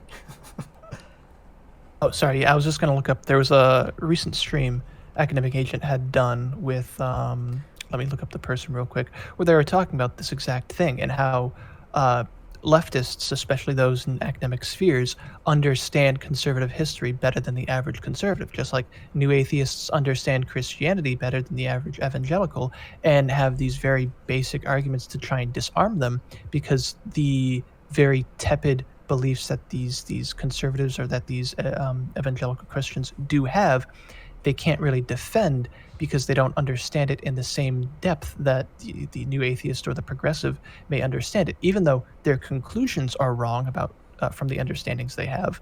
And like, once you understand the history or the theological doctrine yourself in any competent degree, they're very easy to dismantle. But to the average person, it's just a constant concession because it's being framed in a negative way. Like, oh, this person was, a racist or a slave owner, or things like that. Like, they point to the founding fathers, or, to people like Carlyle in a English context, because that's what academic aging brings up. And it's these constant things of like, oh, well, you would necessarily be a racist or a fascist or something like that because these are the people from which your ideology grew from. And it's like, okay, yeah, no, but that brings back to the thing that those were aspects of that time and place in history, and some of those fundamental truths that exist there still exist today. So even what you might call racist or sexist or homophobic or whatever label people try to use to shame these ideologies, these conservative or Christian circles, that's just, reality is racist and sexist and homophobic and things. That's just how the cookie crumbles. But it's this constant concession because they don't want to be, I guess, defamed in their eyes to be those things, because they only adhere to this neoliberal framework of things, because so much ground has already been conceded, so much of their institutions have already been eaten away, and all they've ever known is this weird facade, this skin suit that is being worn by parasites that have infected the nation or infected the church or some other institution like that, and convinced them that this is the real dogma that you need to be adhering to. Yeah, and yeah, exactly. So part of what I was saying before I cut myself off was kind of, so the idea that that is kind of the bane for modern conservatism is that how they can't defend themselves against the liberal, because the liberal uses the talking points or the same, like the liberal uses the semantics of the conservative against himself, because the conservative does not understand his own semantics. I talk about that hourglass analogy with the traditional and anti-traditional semantics. On the one hand, like anything that would be conservative, like let's say any tradition that the conservative would hearken back to, whether it be Christianity or Islam or Hinduism or something like that, any of those traditions exist within the sphere of traditional semantics, the essence of which is a top-down God's eye view of reality, in which God is the most important, most divine, singular, fundamental aspect of reality, and everything else derives from him or it, which would be the notion of authority, the notion of hierarchy, the notion of caste, the notion of propriety, not necessarily in that order, I'm just kind of like thinking as it comes to me, but all of these things derive from God and are manifest in man. And so that means anything that any man has the right to, or any authority structure under which man should be obedient, is ordained by God, because it is derivative from this process. That is what I wanted to bring up too, because I had recently written a letter to Owen Benjamin himself, and I bring up this concept, which I knew he was going to reference, because he has some, I don't want to say problematic, because that's the term leftists use, but troubling ideas around the auspices of power and our government, and he's not treating them with the same threat that they actually present, because he thinks that things will just work themselves out so long as you're adhering to God's law. And the funny thing about that is I bring up that God's law is the only law you need to worry about, because even though so many of these Christians, including Owen himself, say in quoting that, oh, you just give unto Caesar what is Caesar's. None of these people in the institutions that we have today are Caesar. Caesar was a legitimate ruler. He was an emperor ordained by God himself because of the actions that he actualized, because of those principles that he lived by, because, he utilized power in a productive way for his people and opposed those, merchants in the temple, as did Jesus, that were infecting these halls of power, because he saw a better vision for the future of Rome, or Jesus saw and came and sacrificed himself as a better path for the world to go down, instead of living in darkness and sin for the rest of their lives. And that's the whole thing, is that there's legitimacy to these things because they were ordained by God through the actions of these people. What is considered to be Caesar today isn't that whatsoever. These parasitic institutions are just, again, they've been taken over, and the institutions worn as skin suits. None of what's actually there is legitimate in any way in the eyes of God or whatever. It's that whole thing where Jesus walking through the desert in his own isolation and speaking with the devil himself, conceded that, yeah, this world is yours. And that's Satan putting his own little pawns in power and whatnot, because they're those people would rather rule over hell than serve in heaven. And that's exactly what they're doing now. They're living in hell to rule over and making hell for everyone else, so that they can have that power. But none of them are Caesar in that aspect. They're just bureaucrats, and that's what makes them so despicable. Whereas Caesar, he could be brutal, but there's a legitimacy behind it. There's an understanding behind it. There's this ordainment that justifies it. Whereas you look at any of the things today, and it's just a machine. It's just a mechanism, a beast, more or less. Yeah. You can even think of it as like a mindless animal, a predator on the hunt that has its target, and it eats until it runs out of food in the forest, and then it makes its way towards you, and living in your cottage or castle or whatever, and now it becomes a threat, and you've ignored it. Exactly. That's funny. That's not even the path that I was going to go down, but you do make a good point. The institutions themselves, to which conservatives have a loyalty, especially modern conservatives, with that dogma to uphold the American institutions proper, quote unquote proper. They do have no ordainment from them. They do not derive from that legitimate source of authority, or the legitimate authority source to them. But the path that I was going to go down was kind of it's kind of the same thing, but think of it, I guess, consider the fact that, you have these traditional semantics, that top-down God's eye view, everything is derivative from God, or the most absolute supreme principle, all of that, including the authority of the state and the authority of the figureheads, and the authority of morality, which we talked about in the Revolt Against the Modern World episode, the most recent one, I think. The authority of morality, or the idea of morality, is on a lower level than the idea to which morality harkens back to. So there's an authority, and then there's a moral authority, and then there's morality. So these were all understood by these were understood by traditional societies, or what conservatives want to say their tradition is. But the idea to which conservatives hearken to is not this idea. It's the American idea, which the American idea itself is fundamentally based off of third estate revolutions that happened as a result of the Enlightenment, which was a degradation of the caste system in general, a degradation of that authority structure, and it lowered that central authority to a decentralized population of that was made up of more or less common caste folk. So what you have now is a merchant republic that is justified not from above or from any principle of God or divinity or ordainment or authority or anything like that. You have it justified by below, by the populace, who is very... By the power of the dollar. Yeah, exactly. Which is very impressionable and can sway one way or another. So your semantics now are not from anything proper, not from any type of proper formulation to reality, to which all of humanity must in some way or another conform.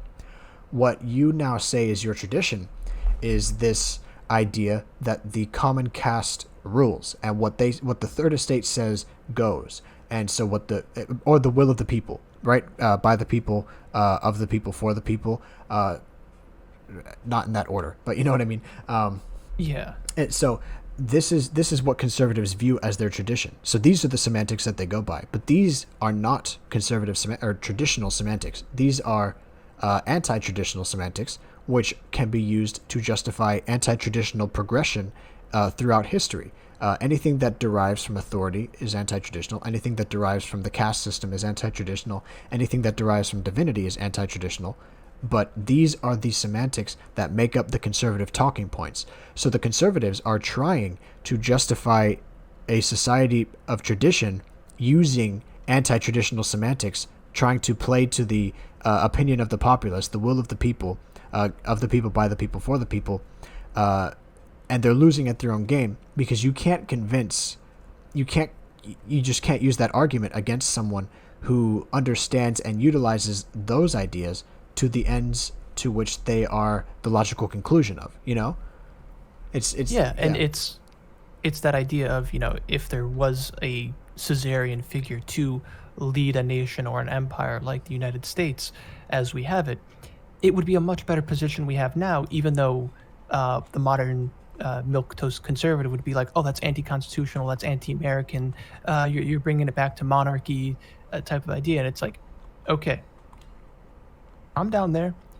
You have Caesar now, given to Caesar what is Caesar, because he'll actually work towards the benefit of the nation, work towards the benefit of the common people, have the people govern themselves in the way you're thinking you will on your own, but you can't, because as that shaman or whoever it was said, the people are retarded. And it really is that. There's no self-governance of the masses, because everyone will then be at each other's throats, because everyone's working for their own gain, including, those elites that we have in power now who are just working to line their own pockets. We're working for backroom deals and be overtly nepotistic and not care about the common person whatsoever. Whereas you have a Caesar, he kind of just does that as a given, because that's his job, that's his spiritual duty. That's why he is ordained by God in the first place, because he'll just do that as like a given. That's the whole point. And that's why we look at the institutions now and go, okay, these aren't legitimate in any way. There is no authority blessing them in their governance. They just are here to be parasitic, and we either do nothing and, get sucked dry by these things, or do something to try and convert things in a positive direction, to take power back in some way and give it to a legitimate source that would direct society in a positive way. Yeah. But so many of these basic conservatives are just terrified of doing that, because they think that would violate their principles, even though they do nothing but violate their own principles. The ideology itself is a violation of their own principles. It's a contradictory ideology, because you have, on the one hand, a family orientation, but you have also a monetary orientation towards the capitalist system.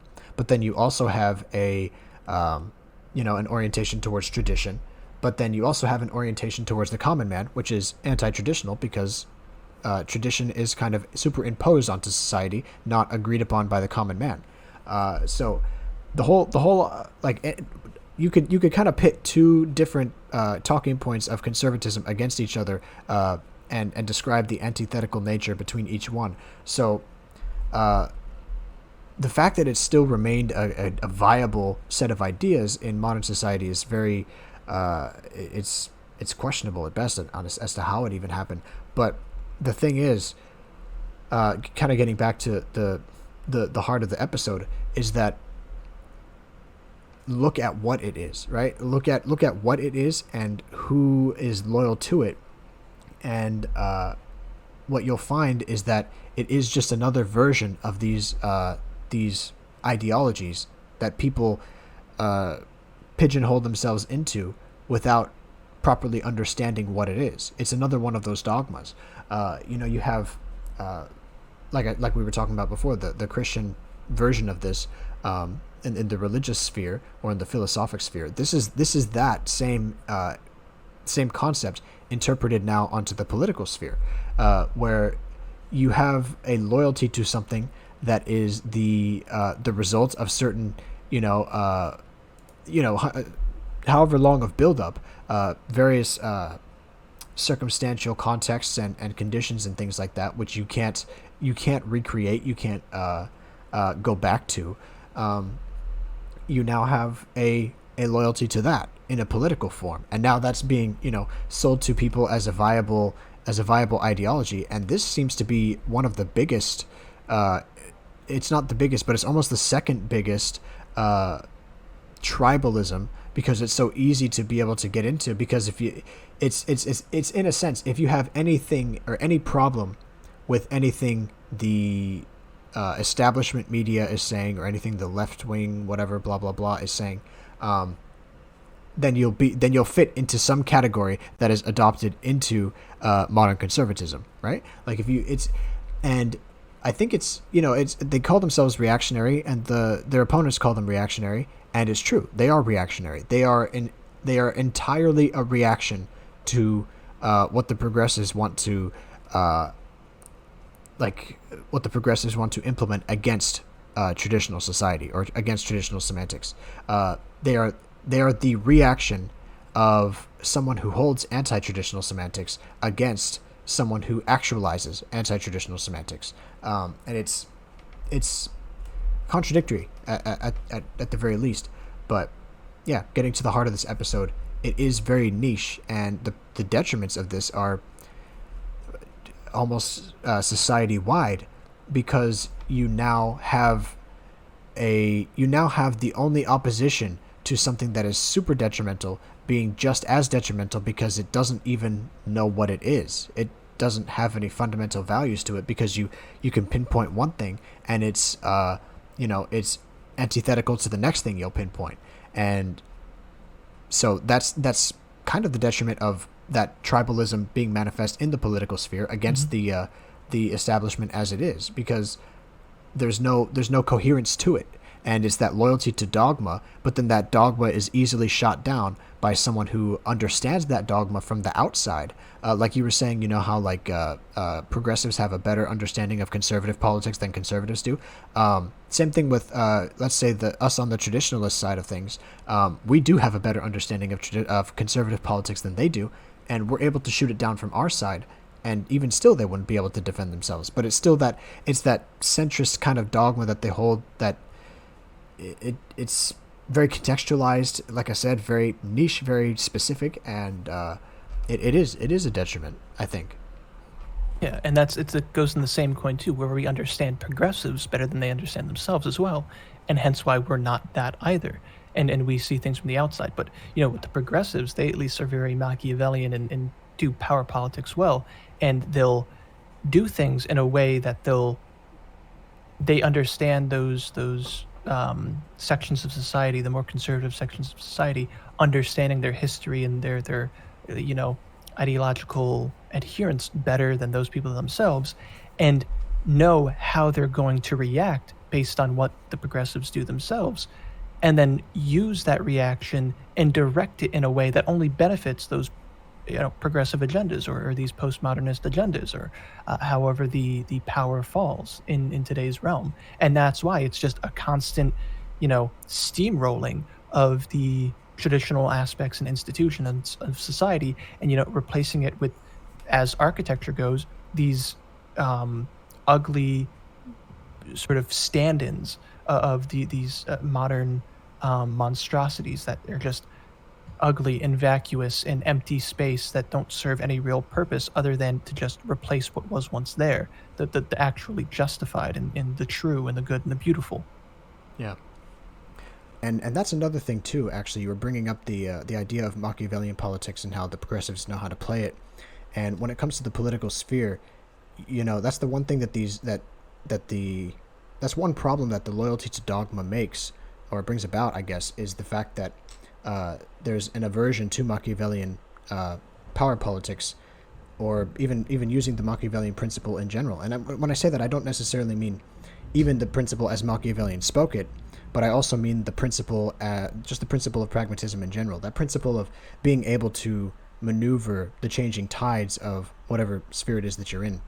The loyalty to dogma, I think, kind of obscures that, and it makes it a little bit harder to achieve, because you're trying to appease a lifestyle towards this dogma that you might not be able to actualize in a given circumstance. Does that make sense? Where you basically have this aversion to Machiavellianism by people who have this niche dogma, not necessarily Machiavellianism. I guess I'll replace that word with pragmatism, because it's all around more encompassing.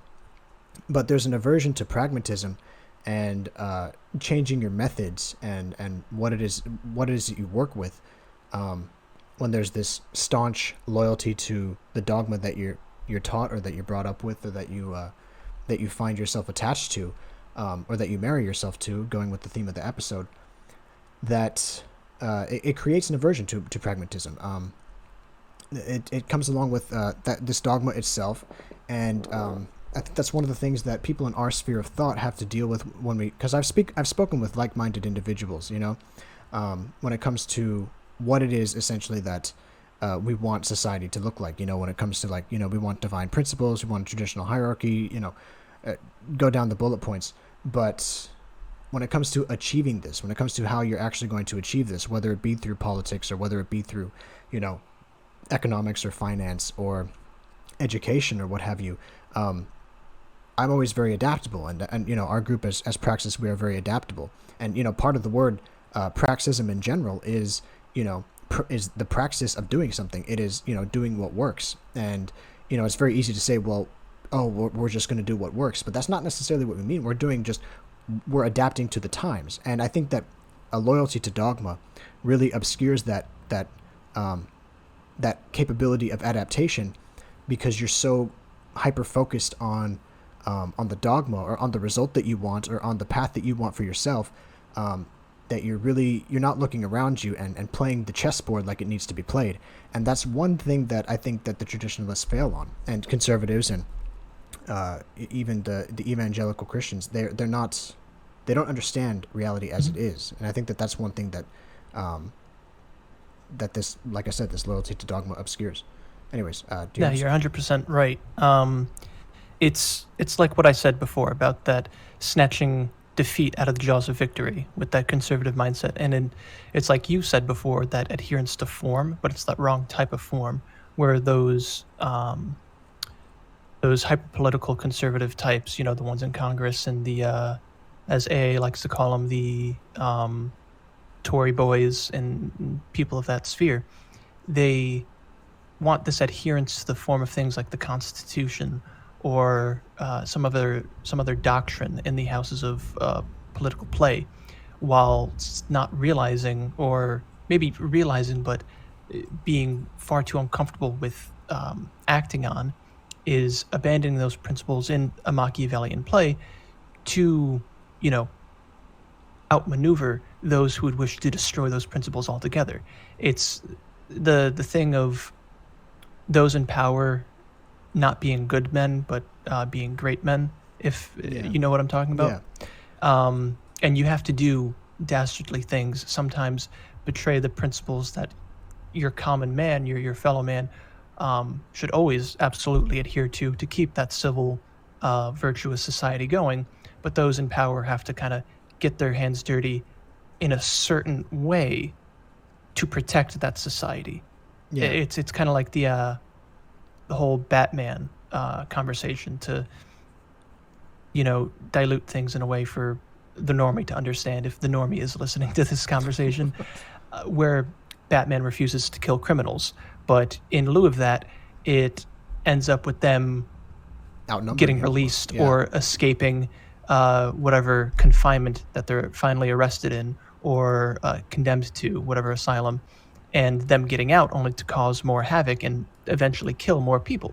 And so inadvertently, Batman is causing more death and destruction by not just killing people outright. And it's that, the small violation of the principle for the greater overall effect in preserving every other principle. Because if a principle is self-defeating, then it's no real principle to adhere to anyways, because it will always just be destroyed at any resistance. Yeah. And that's what I hate so much about that conservative-ish mindset, because they're putting up this face of adhering to these ideas or these documents, these constitutional arguments, when their enemies don't care about that whatsoever. And while that sounds nice to the the common person that might believe in those things, them being none the wiser because they are part of the masses, they know it's not true in their own minds, or that they're lying to themselves and trying to believe it's true in some way, because they have this idea of how they'll be perceived. It's how they'll be looked at. It's that legacy they're leaving without, playing to win like their opposition are. And that's that snatching defeat out of the jaws of victory that keeps repeatedly happening, whether they're controlled opposition or not, and whether they're bought out or not for other groups of interests, like the Zionistic lobby that we had brought up earlier, which I think we might want to get into as well, because it has a crossover with the whole Christian mindset, and not just the U.S. but around the world, and also that conservative mindset as well as our greatest ally type deal. One more thing I wanted to add in actually to that conversation is that I think it has to do with fundamental reference points. And the thing is, like, the more abstract your reference point is, the easier it is to number one, form a principled take on it, but also the easier it is to kind of implement that principled take. So the Machiavellian principle, the pragmatic principle, becomes a lot easier the more abstract your point of reference is, if that makes sense. So basically, you have this hyper niche, hyper specific form, this hyper specific document that conservatives have a certain loyalty to, that being the American Constitution, and that specificity of that document allows for no wiggle room. Whereas you see the opposition, the progressives, their reference point is in no document, but it's in these abstract principles of egalitarianism, individualism, all of that, each bullet point you want to go down. So the point of reference for the progressives is a lot more abstract than the point of reference for the conservatives. The conservatives have this very strict, hardline way of playing politics that they're kind of married to with this Constitution, whereas the progressives will do anything and undermine anything to kind of get that result of egalitarianism and so on and so forth. So the problem, I think, with conservatives is that they don't have that abstract point of reference, whereas you go on the traditionalist side of things and you research traditionalist semantics. They are very abstract. They are essential, timeless, perennial, universal, all of this stuff, going back to the idea of hierarchy, or the idea of caste, or the idea of regality, or anything like that we've talked about with all of the the Evola episodes and things like that. They're almost intuitive in a way. Yeah, but the thing is also that they're abstract, and so if conservatives would kind of divorce themselves from the Constitution and instead marry themselves to these essential, more abstract principles, they would be able to maneuver the political playing field a little bit better with a little bit more freedom, because they wouldn't be restricted by the political methods that by which they are limited in the Constitution, or to which they are limited in the Constitution, if that makes sense. Yeah, and that's what we do try to do, and keep that comfortable middle ground of having the adaptability and flexibility, but also having the rigidity to those higher principles that we're talking about as well in this guide of Praxism that we're laying out. Because the progressive, postmodernist, complete relativist side of things have flexibility to the point of chaos. Like they have complete fluidity in their air quote principles and ideas and how they operate, and they will just jump from one political maneuver to the next with no seeming consistency from the mind of someone like the conservative, who would just point out, oh, look at all the contradictions they're making, not realizing that that's built into the systems in which they adhere themselves to. And they're too rigid and keep looking on to the past with rose-tinted glasses and everything else, and have this very hyper-specific, almost autistic view of things that, if it's just this certain way built up in this specific order, then everything will be all right. And, it'll just be blown down like a house of cards because it is so hyper-specific. It's almost an over-engineered hyper-reality that they make of themselves to adhere to even some of the more abstract principles like so many American conservatives have towards things like Christianity. But that's married to that evangelical lobby for the most part that has its own flaws in adherence, like the whole Zionism sphere that we get into, which is a whole nother can of worms that I want to disarm in two directions. And that's the greatest ally, everything's anti-Semitic, you can't question, the Jays and type deal, and the other side where it's the neo-Nazis going and pointing at every shadow on the wall saying, oh, it's a Jew, and freaking out that it is these this Kabbalah of Zionists that control everything in the world and have been for centuries. Both are wrong takes. Both don't see the bigger picture of things, and both have this, they have some points to it to kind of like lean into, and others that you just have to get out of that mindset entirely. One is that boomer truth mindset that we've been in for the past 70 some odd years, 80 some odd years, and the other is a complete knee-jerk reaction to it that is just doing everything the boomer truth regime does, but in leather boots and backwards.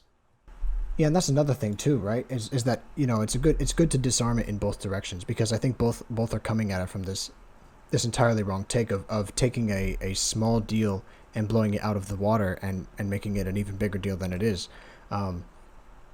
You were mentioning that the kind of the boomer truth regime as it is, or the establishment, or whatever name you want to give it, the current hegemony, right? It has this.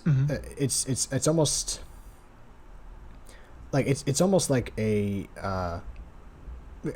flip on a dime type of mentality when it comes to Israel. And they take any type of attack on Israel, or attack on its policies, or attack on its Don't you mean Palestinian occupiers? Yeah, something like that. Just whatever it may be. There's this idea of it being an attack on Judaism, or attack on the idea of the Jewish religion, and anti-Semitism and whatnot. And this is kind of coupled in with that idea of Zionism. Now, Zionism is nothing short of just Jewish nationalism. It's the idea that Jews should occupy that realm of or that strip of land, the Levant. Yeah, which was the prior Holy Land to to the Jewish people, and still is for every other Abrahamic religion. Yeah, so it's nothing short of just Jewish nationalism saying that Jews should occupy that space of land.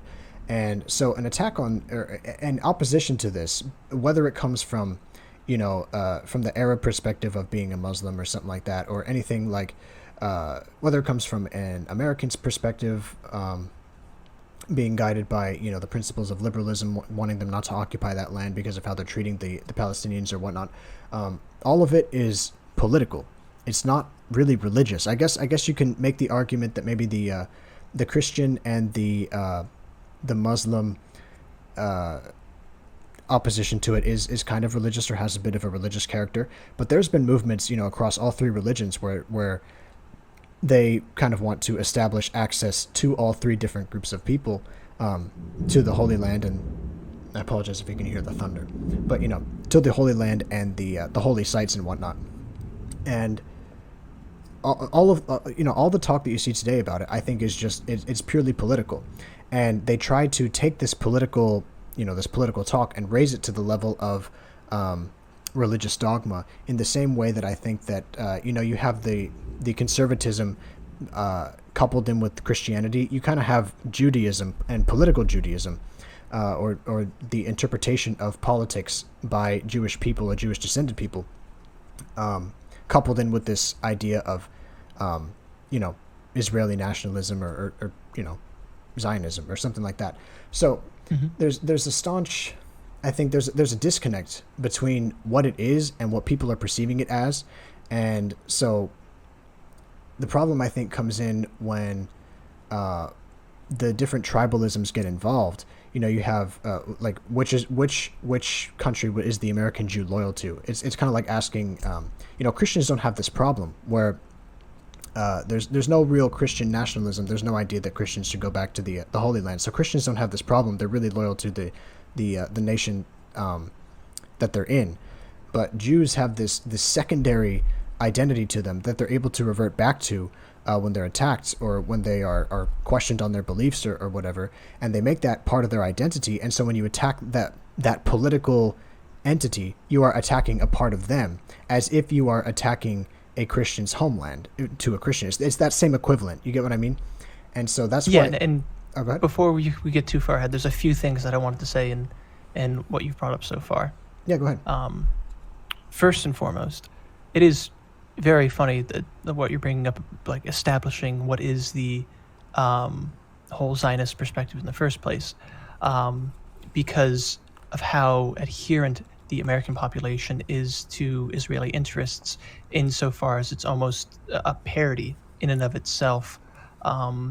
There's one meme, I'm not sure if it's just a 4chan green text or if it was an actual quote from The Sopranos, but it was using an image from that show and saying that, you know, I'm just saying if the I in AIPAC, or however the Israeli interest group in the U.S. is, stood for Italian, then everybody would be up in arms about it. And it's the same with, you know, the Chinese and their interests in money, in U.S. investment and U.S. politicians and whatnot.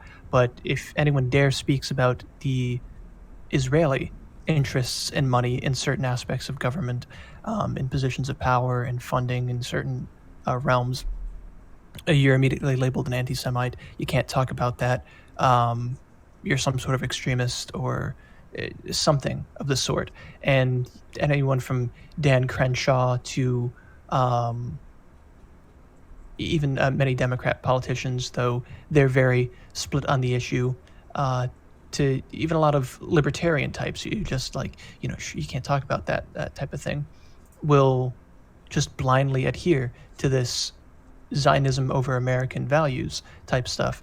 And even the whole idea of America first, you know, that Trump sloganeering, it still came second, ironically enough, to Israeli interests in many regards. And it's to the point that many states have, I forget what the exact term is, but it's anti-something laws where you can't boycott. If you're a business that receives any sort of state or federal funding, you can't boycott any product or import of Israel or be in opposition to any Israeli policies or anything like that in any way. Otherwise, you might have like legal sanctions or your funding removed or something brought up against you if you're a company in that state, and it's law, like prosecutable law. And it's so funny because there's nothing similar, even in any direction, towards, you know, American values or being opposed to American interests in any regards, which is even funnier because so many corporations started even in the U.S. are anti-U.S. values and are direct accelerants to the destabilization and subversion of the United States and other countries now that they've grown into these international corporations like Amazon or Google or well, Alphabet, really, because they're the ones who own Google, but you get my point. Yeah. And so that's what I think there's a lot that you touched upon as well. So I guess that wasn't even all I wanted to get to. Did you have more that you want to say? Yeah, but I want it bit by bit at a time. Sure. Well, that's also the thing is it's like it's the loyalty to Zionism is kind of like its own dogma in itself. You know, it's coupled in with the conservative dogma, but it is kind of its own branch of things when you question certain people about it, and the reason for it is almost obscure, but it is there, and you'll see it there. You know, there's funds being transferred from Israel to the U.S. We send Israel lots of money in aid and things like that. There's, you know, the U.S.-Israel relations are a lot different than the U.S. relations with any other country, including Europe. And, you know, we provide defense for Europe. This is kind of getting, this is kind of political punditry at this point, but I feel like, you know, when it comes down to it, the dogma that drives the Zionist worldview or the Zionist political mentality is one that's, it's nuanced in many ways because it has so much protection around it, and I think it's deliberately become a hot topic. It's almost been made such by, you know, whatever corporate interest, in the same way that, you know, pick your social issue is made a hot topic by corporate interests or by, you know, like YouTube or social media or whatever's promoted at the day. The same thing with Zionism.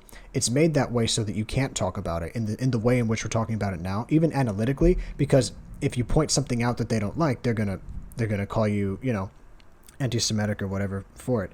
And what's funny is even Jews who oppose this loyalty to Zionism are labeled anti-Semitic sometimes, just even rhetorically. It doesn't matter necessarily if it's you know, principled or not, or literal or not. It's that's the fact that it's rhetoric. That's one of the other things. Sorry, so you finish. I was going to say the fact that it's rhetorically emphasized or whatever just goes to show this point. So, and then there was one other thing I wanted to touch upon as well, but go ahead. That was one of the other things I wanted to bring up, was that there is infighting amongst different denominations of Jews. That, you know, there's some ultra Orthodox or some other I can't remember the exact names of the denominations that make up Judaism, but other sects that are anti-Zionist in many, many ways. And they actually have like pro-Palestinian protests and things like that.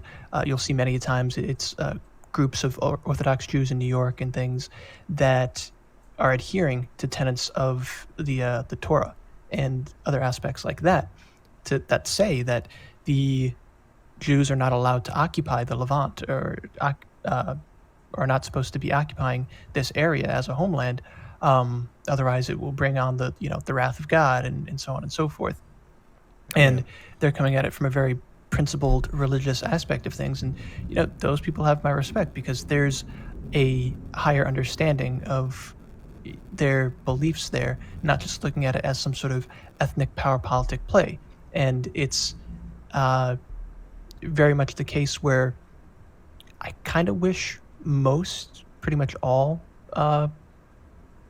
groups had that sort of interest in themselves like the Israelis do, but maybe dialed down like one or two notches, because Israel goes to such a degree where it's pretty much genociding anyone else around them and using other people to do that for them and tricking them into like ethnically cleansing the surrounding populations so they can have their own little territory of peace, while also, you know, screwing themselves over with their own degeneracy and subversion and, you know, falling victim to their own ploys, as it were. But that's not blaming them on everything either. You can see that a lot with you can see that with a lot of modern politicians. But so the other thing is that like so this Jewish nationalism is coupled in with Jewish religion, and so, you know, there's a lot of, it's funny because, you know, like studying the esoteric, studying you know, the various principles behind certain religions and perennialism and all of that stuff, you lean a lot into Kabbalah, and you know, there's a lot of Kabbalic influence in a lot of the various esotericisms and things like that. And, you know, a lot of these different religions kind of like blend together when it comes to, you know, studying the esoteric and the obscure and all that stuff. And so the relationship that the esotericist would have with Judaism is this kind of is another segue into another topic, which is paganism.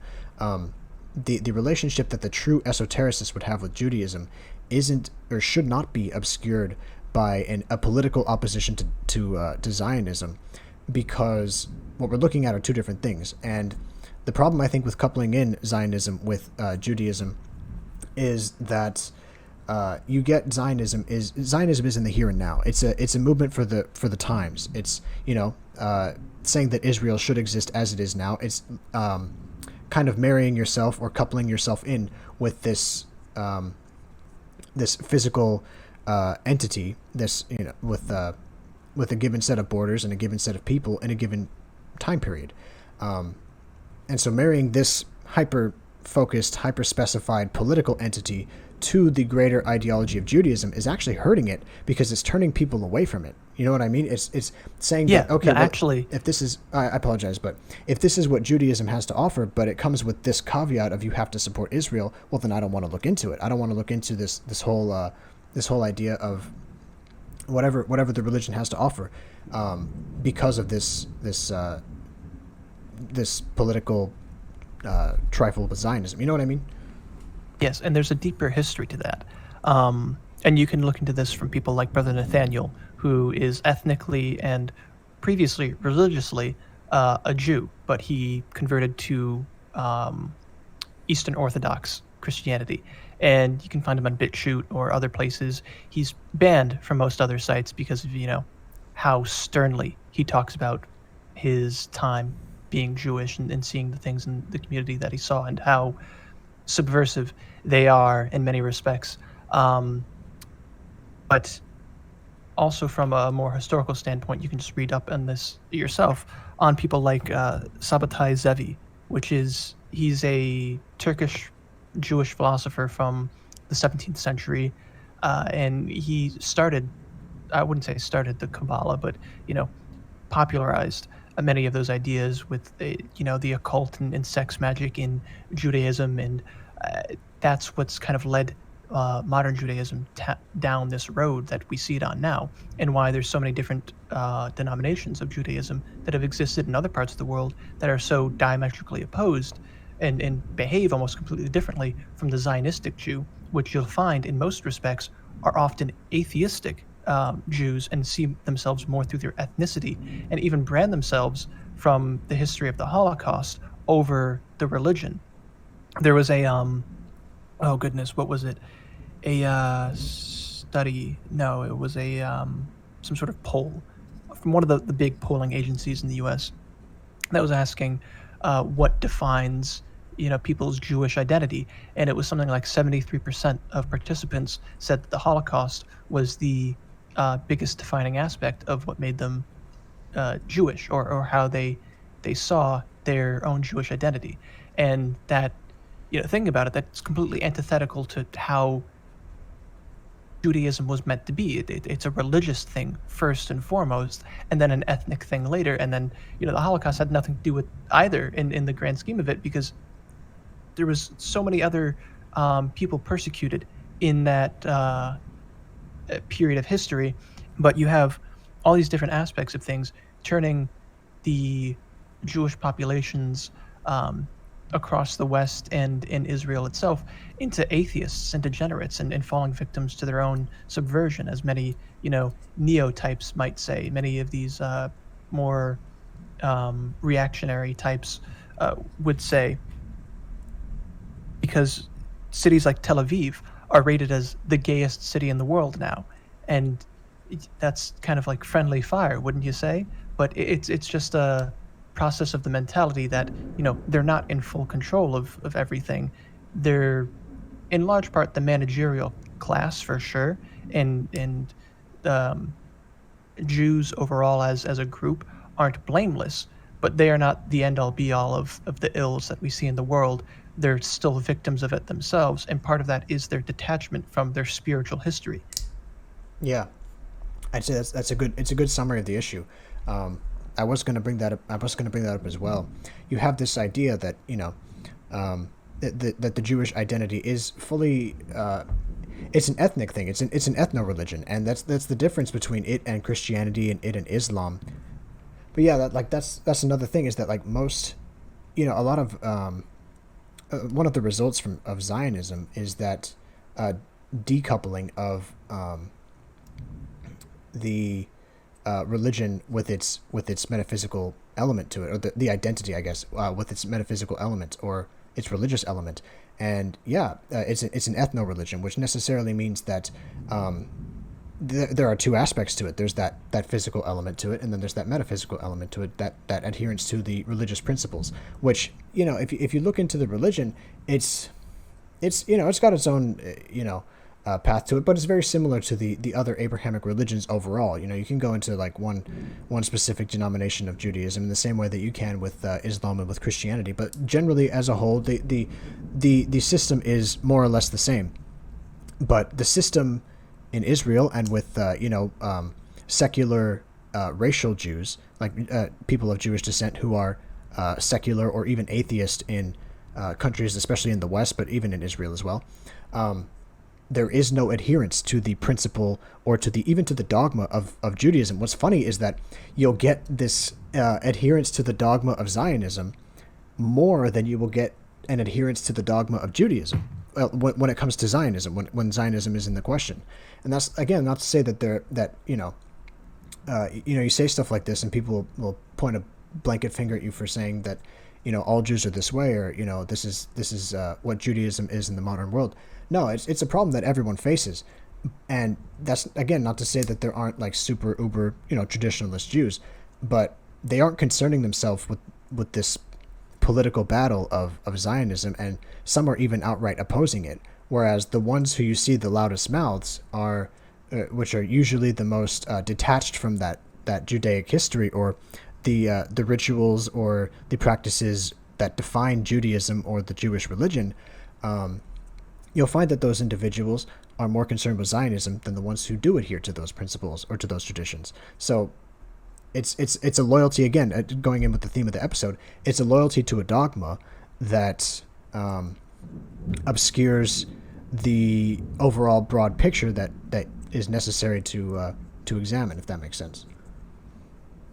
Oh, absolutely. And bring it back to that Christian conservative segue, is like those religious Jews that are opposed to Zionism overall as well. If people really held to the principles of Christianity and of classical conservative patriotism or nationalism, whatever it is, they wouldn't hold Israel to such a high degree either, because of, one, the crimes and false flags they've committed, not just to their neighbors, but to the U.S. itself, and two, to their treatment of Christians and what the Bible actually says about, the ethnic Jews themselves. And if you really want to get into a religious debate about it, and did the early Christians adopt themselves to be the new Jews, as it were, and they are the true church, and then they are the chosen people as followers of Christ, and the Talmudic Jews of post Jesus and whatnot are just something else entirely, not biblical in any sense. That's a whole nother conversation.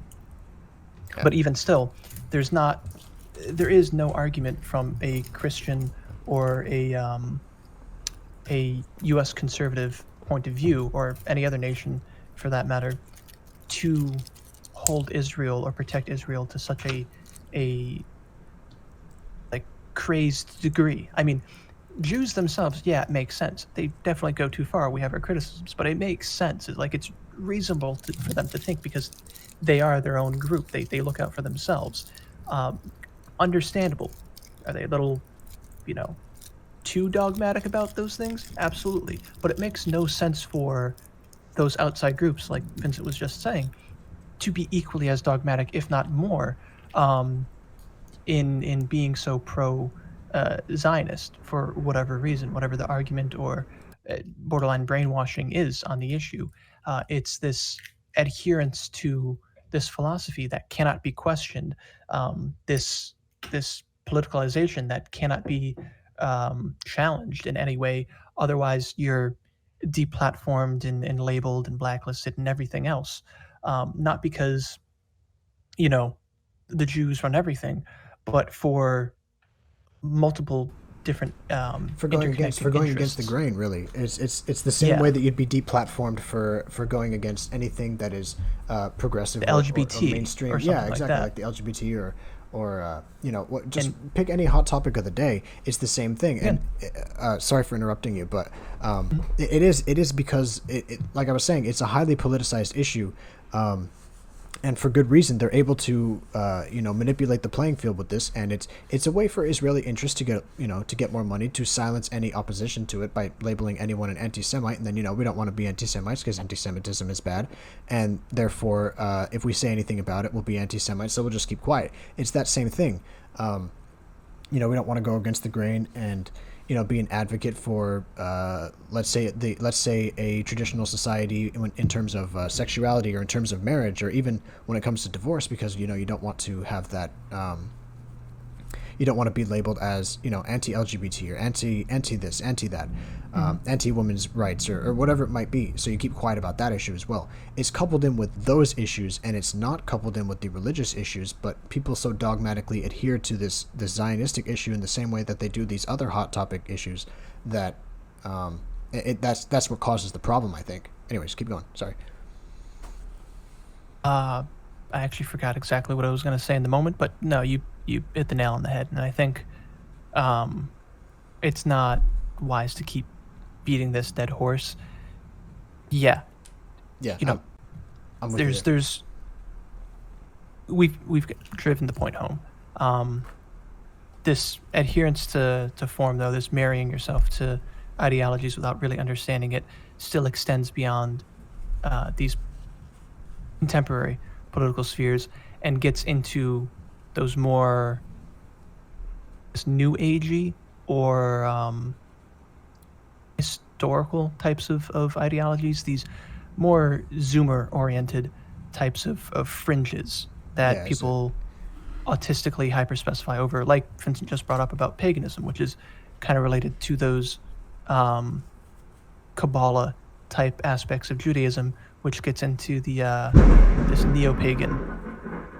Wow, that's some intense thunder. Yeah, that's what I'm saying. You're that's why I'm surprised you couldn't hear it. Yeah. No worries. I'll carry on. All right. Which brings us to the neo-pagan question that we've talked about before. That, for questions, extension of that academic agent video that we had, answering these questions and solutions with neo-paganism and boomer truth and all that stuff.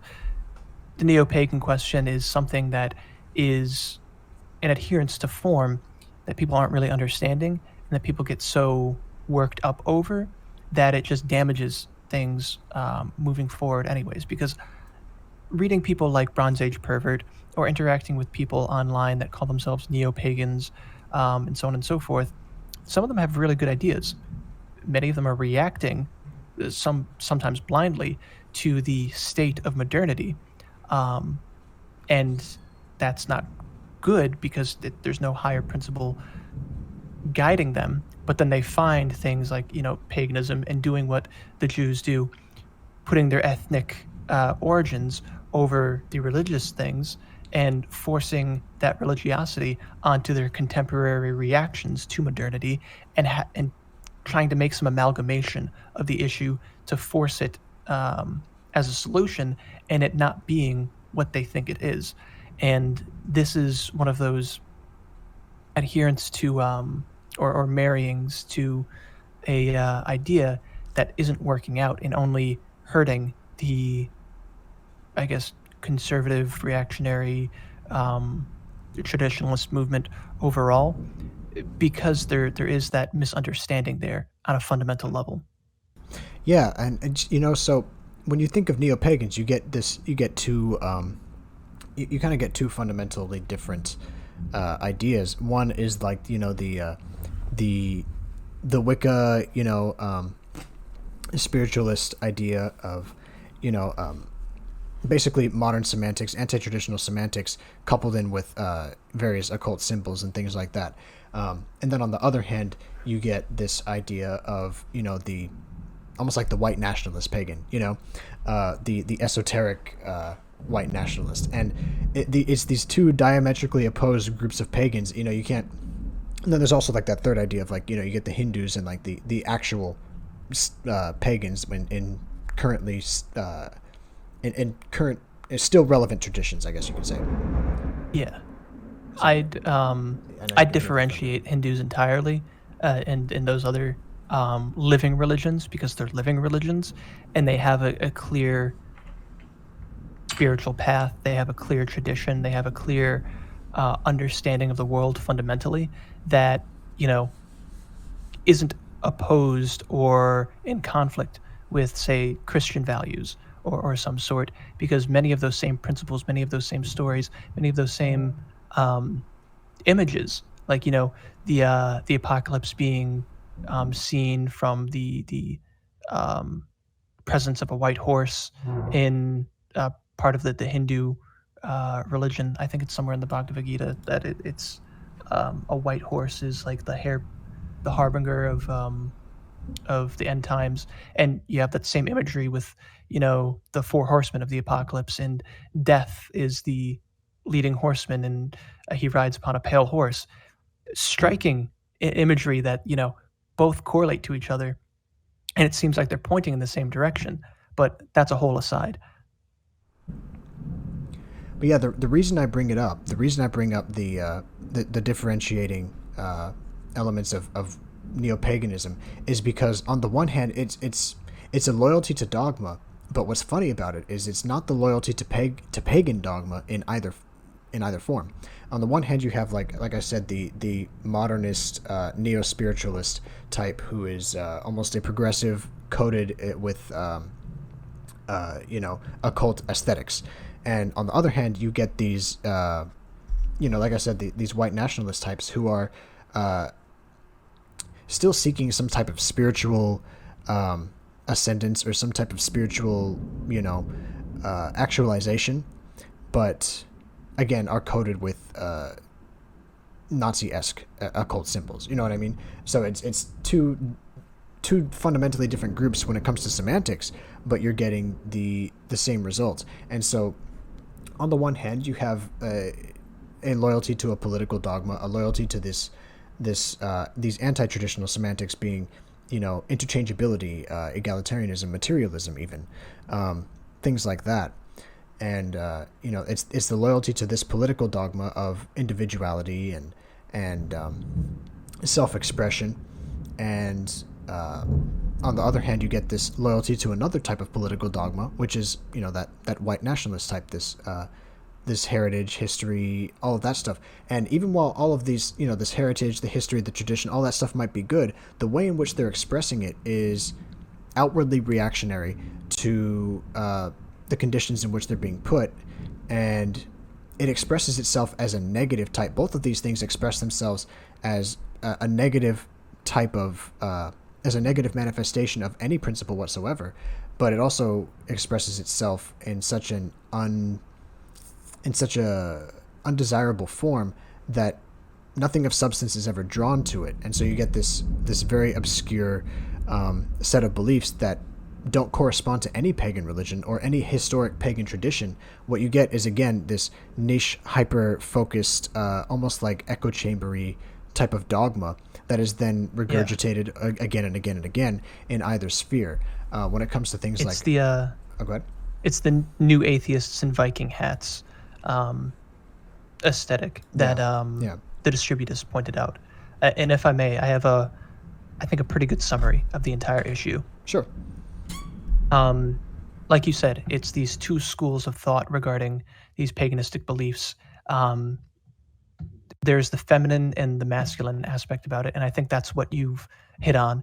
Is the feminine is that very progressive Wicca type of New Age spirituality, and the masculine is that very ethnocentric,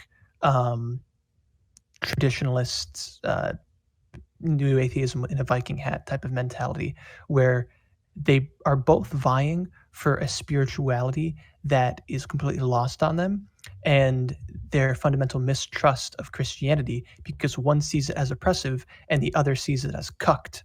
And they're both right in a sense, because they're both reacting to the degradation of the Christian tradition, especially in places like the US, where it has been completely subverted or abandoned its principles. And it's that evangelical hegemony over many parts of the U.S. where it fundamentally doesn't understand its own tradition and its own history and its own principles. And you see the signs of people, or of churches, sorry, saying we accept all here. It's any denomination. You know, you can be gay and whatnot. There's women pastors, and the uh, masculine energy of the neo-pagan side of things will see that as cucked, and they're right in that aspect because it is uh, submitting to this Kali Yuga, the submitting to the feminine energy that is taking over the church in many ways. And then the feminine side of things has seen the church historically as oppressive. And, you know, in a way, they are right too, because from their mentality, the church, any church really, has opposed things like, what was it, the women's right to vote, or um, other different feminine movements, abortion, things of that nature. And it's this very um, em- I don't want to say empath because that's not the thing I'm saying, but you know, those scene girls, those Wicca types will call themselves empaths because it's this feely sort of sing-songy nature that they have towards each other, and it's that feeling of not letting them do things that they want to do, that security in options that that feminine instinct has for them. And because they see this very feminine spirituality in nature, and they're not completely sold on the scientism dogma, they go down this route of paganism as well and call themselves witches or Wicca or any number of other things, completely misunderstanding what those traditions were and how homophobic they were in their own rights as well, and how oppressive they might have been from their perspectives to women as well, but subverting it in their own ways and utilizing it and forcing their own beliefs onto these traditions, the same way as the masculine, you know, ethnocentric neos are putting on it in the opposite direction. And it's this fundamental split off because of the degradation of Christianity as the home base for our Western civilization, not having that strength and virility and vitality that it once had. And, you know, is maybe resurging as we see with the Zoomers and whatnot coming about to reject these aspects of modernity. Yeah, I mean, like, you know, on the one hand, it is it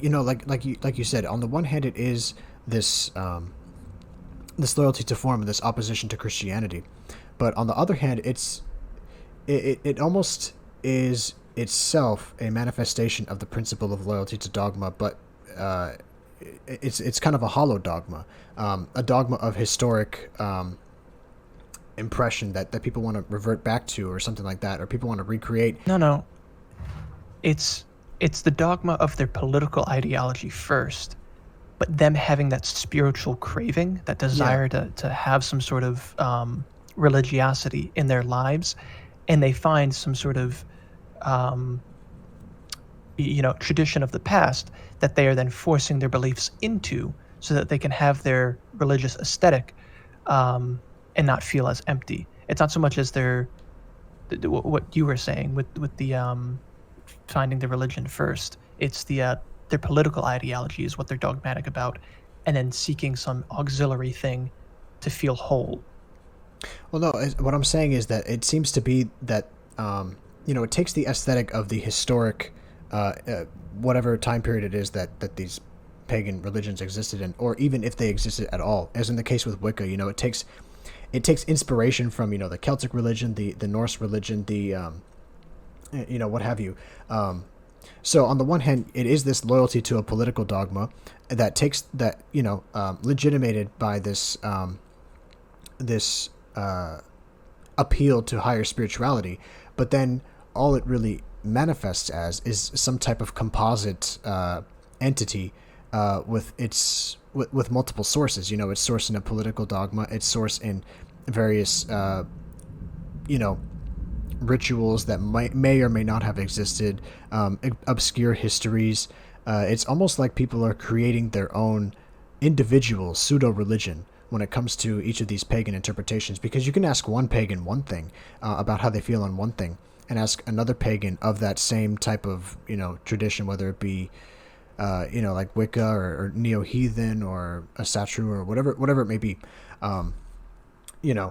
and these people may have two fundamentally different understandings of metaphysics or of philosophy or of theology, but it doesn't matter because they all agree on the politic of it. They all agree on the composite idea of what they think it should be given to them, and that's the problem, I think. And they have this fundamental enemy, which is Christianity. So it's fully contextual as well, and it's again legitimized by the spiritual ascension, but it's also temporally legitimized, I guess, by this enemy that it has in Christianity, where they can point all of the things that they dislike in the world and point it to the outgroup instead of understanding that it is kind of intrinsic within modernity and trying to fix this problem universally. And so that was another thing I wanted to get at with the pagans, is that the pagan dogma, especially with that more masculine side of the racially like the racial heritage and all of that type of stuff, you get this idea of an anti-universalism from them, that universalism is essentially the enemy, right? What we want is to be nationalists. We want to be localists. We want to divide it down to the lowest locality that you can, and then we want to divide it up some more. And that's our solution. We want to divide it by these ethnic lines, or these linguistic lines, or these broader historic lines of whatever it may be. So then you get this idea that because what globalism wants to do is to universalize everything, that universalism is the enemy. It's a complete misunderstanding of what paganism used to be, because what paganism was an interpretation of what was universal. So like let's say you take a look at for example, the Roman religion was probably I would say the best example of this, but the Greek religion too. Like if you take a look at the relationships, I guess arose by any other name. Yeah, let's say that you take look at the relationships between the like within the Mediterranean in classical antiquity, for example. When Egypt was invaded, you get this idea of there was kind of like a merging of the pantheons, but it was more or less agreed upon as time went on. As you saw these various forms kind of liquefy and go back to their original state, it was more or less agreed upon that, okay, your God represents this and my God represents this. That means that this does exist. We just call it different things. And you see these various composite gods come about, like Hermes Trismegistus or things like that, which are then a bicultural expression of the same principle, which is this God. So it was understood that these things were universal. And then let's say when the Romans expanded and they found these various religions, they either incorporated their gods into their own pantheon, or imposed their pantheon in place of the gods of the natives, because they understood their gods to manifest the same principle as the native gods. Now, whether or not these dogmatic interactions were in any way peacefully resolved is another question, but the idea was that these were generally understood to be universal principles, and that there should be some type of universal understanding of what these principles correspond to. And that same thing translated into the Middle Ages. You have these you have Christian scholars and Islamic scholars, while you have the warrior caste of each society fighting each other, in the Crusades and things like that, or expanding, and the Inquisition and all that stuff.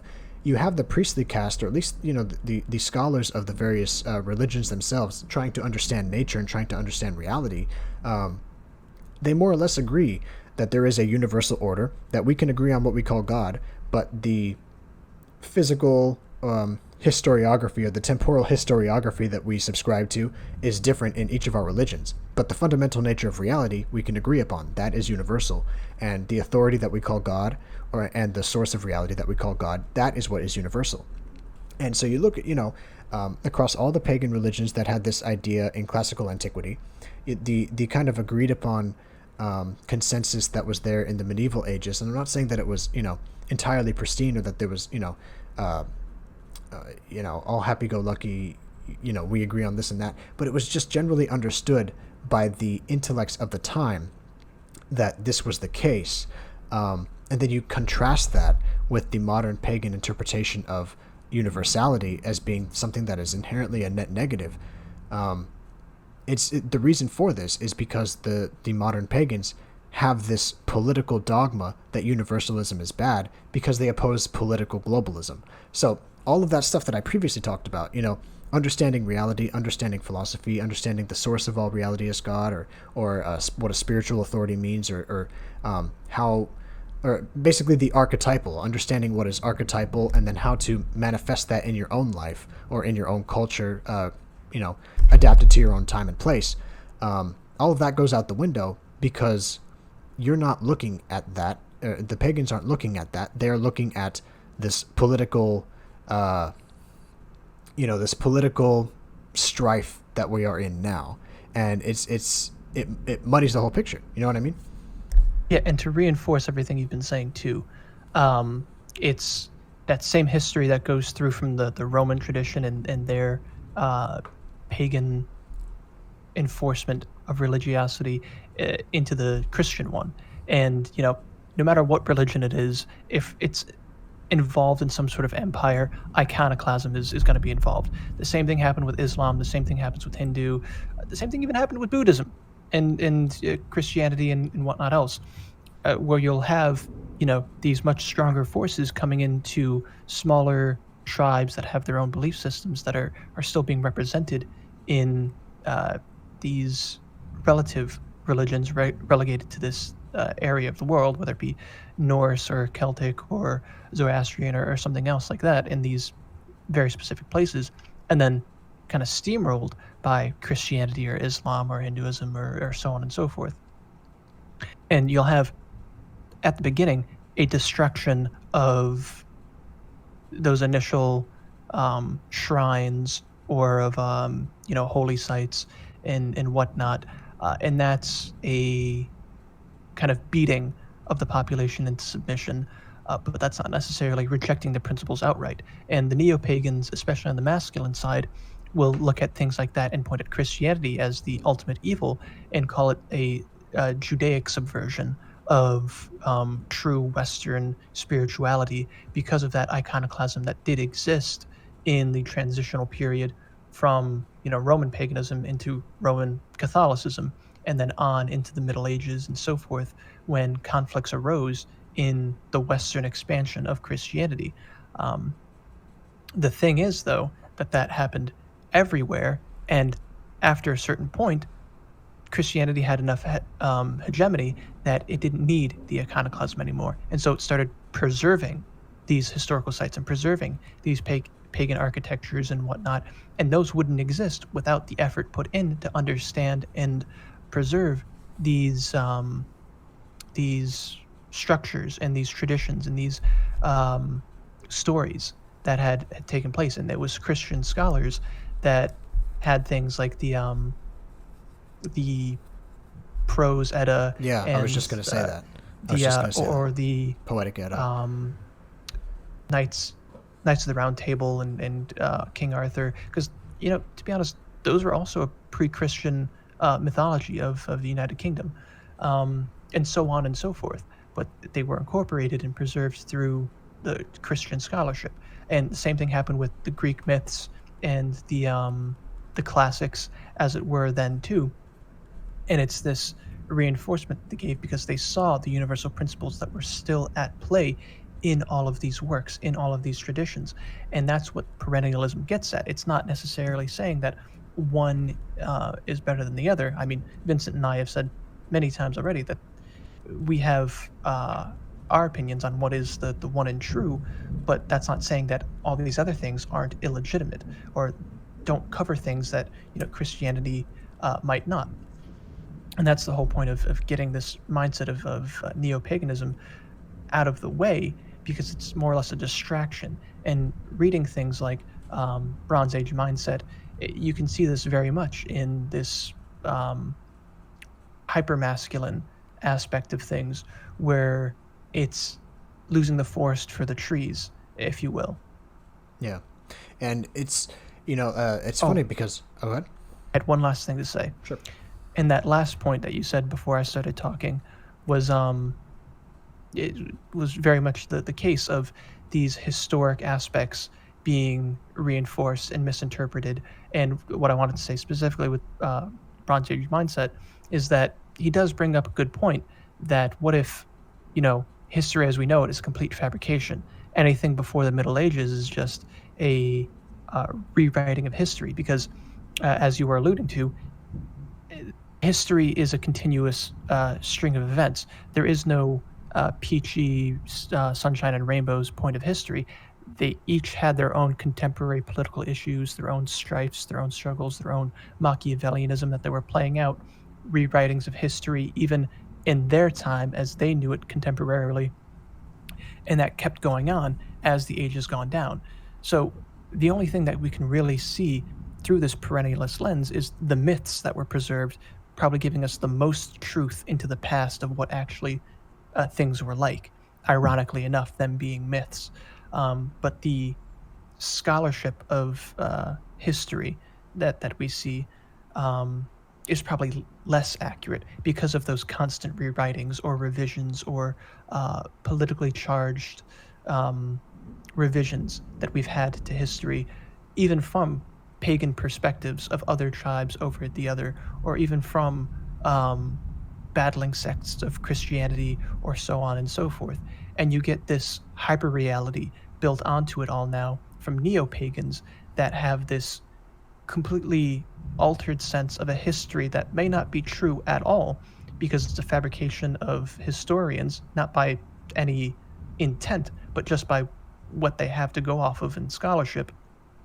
And then it's their own political will being forced onto this already hyper reality of neo-paganism that they have, and making it an even deeper hole of hyper reality.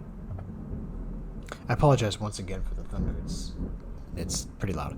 But yeah, all of what you're saying, yeah, exactly. And, when it comes to the masculine side of the pagans, you'll see that a lot of their talking points, when they reference their favorite historic society that practiced their pagan religion, what they will bring up is how closely related, or how much their ethnic makeup was emphasized in their society, and how much their strife was in the name of their ethnic makeup. It's kind of the same thing about Zionism, and how much of the Jewish strife is in the name of Zionism rather than in the name of Judaism itself. It's that same principle. It's the pagans will understand their favorite historic society to have their strife in the name of their ethnicity rather than in the name of their spiritual ascension. And they understand spiritual ascension to be again this very basic participation in history, or passing or carrying on of the traditions, the lowercase t formal traditions, formalities that were passed down from the ancestors, with no spiritual repercussion or no spiritual significance whatsoever. So it's funny because they'll cherry pick authors like Evola, Gainon, they'll cherry pick their favorite passages from these writers that justify this worldview, and then they'll ignore everything else. They'll ignore like the chapter we just read with Evola, with the the race of the body and the race of the spirit and the race of the soul. They'll completely ignore all that. They'll rewrite things about caste to have some type of racial significance. They'll have whatever it is, and then they will interpret that in a very localist and tribal mindset, with a Darwinistic spin on it, which is very funny because Darwinism itself is kind of opposed to the idea of to the traditional idea, to any religious idea in general. And if these people had existed back then, they would have opposed Darwinism as the next social progressive ideology. But if you look at people like, let's say, Thomas Aquinas, who is a very Christian philosopher and theologian, what you'll find is that he justifies a lot of pagan, principles, like Plato and Neoplatonists as well, who existed back in that time. He will justify these in his writing, but he will put a Christian lens on it. And that, I think, is the proper way to go about interpreting these historic pagan traditions. It's a way to understand this universalism. It's to say, okay, these people believed it one way, I believe it another way. Here, I'm going to explain it the way I believe it, but I'm going to let you interpret their words. I'm not going to disregard their words, especially, and we're going to get to the bottom of what this is. Whereas for the neo-pagans, it's more like, I don't like what's going on in the world right now, so I'm going to find some type of aesthetic and to latch onto that comes with a spiritual path kind of ingrained in it. You know what I mean? It's a lower brow understanding of what these religions were supposed to mean, where the general goal of any religion is to try to understand and align with the proper nature of reality. And it's being misconstrued with paganism to be your favorite political dogma coupled with the aesthetic of some type of ancient people that may or may not have existed on both sides. For the Wiccas, I say Wiccas, but I mean, progressive neo-spiritualists. For them, it is, basically anti-tradition. It's anti-Christian, anti-Christian morals, coupled with that witchy aesthetic that you get on that side, very feminine, like you said, and then on the masculine side, it's ethnic heritage or ethno-nationalism, which they do not oppose or even question to be wrong. But coupled with Viking aesthetics or whatever, you know what I mean? Yeah, and with the comparison to Zionism, they very much orient themselves in the same direction as well, not just in that lower state of being, in that midriff, but that complete downwards orientation of victimhood, and they have to be the bigger victim in a sense, even with neo-pagans. Like I said, is them pointing at Christianity and the iconoclasm that existed in the very early growth of Christian history. Sorry. Sorry, I dropped something. That noise threw me off. Sorry. That early Christian iconoclasm, they'll point at it and say, "Oh, we're such the victims. It's this evil boogeyman. If I don't be as militant and dogmatic as I can, then these evil Judaic Christians are going to wipe me out." And ironically enough, the Jews are the same way in their Zionism, and it's like everyone's out to get me. I'm the ultimate victim. That type of downwards oriented mentality, and then they act in such a way where they're genociding everyone else, neo-pagan ethno-nationalist or Zionist ethno-nationalist, and it's funny how much they'll spit venom at each other, but they're so similar in so many respects. And they'll try and decimate their surrounding neighbors in fear that their neighbors will do the same to them, even though if they didn't antagonize their neighbors constantly or antagonize their perceived oppressors, i.e. pagans towards Christians, then no one would have a problem with them. They'd kind of let themselves be and just kind of exist normally, but that antagonism turns them into the primary target of everyone else surrounding them, and now everyone wants to wipe them out because they're acting like such a spurg, if you will. Yeah, and just in it like a group basis. Yeah, and I also think that it's it's not just neo-pagans towards Christians; it's some Christians towards neo-pagans. Yes. Like we were saying earlier, Christians aren't immune to this loyalty to dogma, and so when it comes to Christians and pagans interacting, a lot of the times Christians will just see paganisms and say, okay, that's outright Satanism, and you're a worshiper of Satan, and you shouldn't be talked to.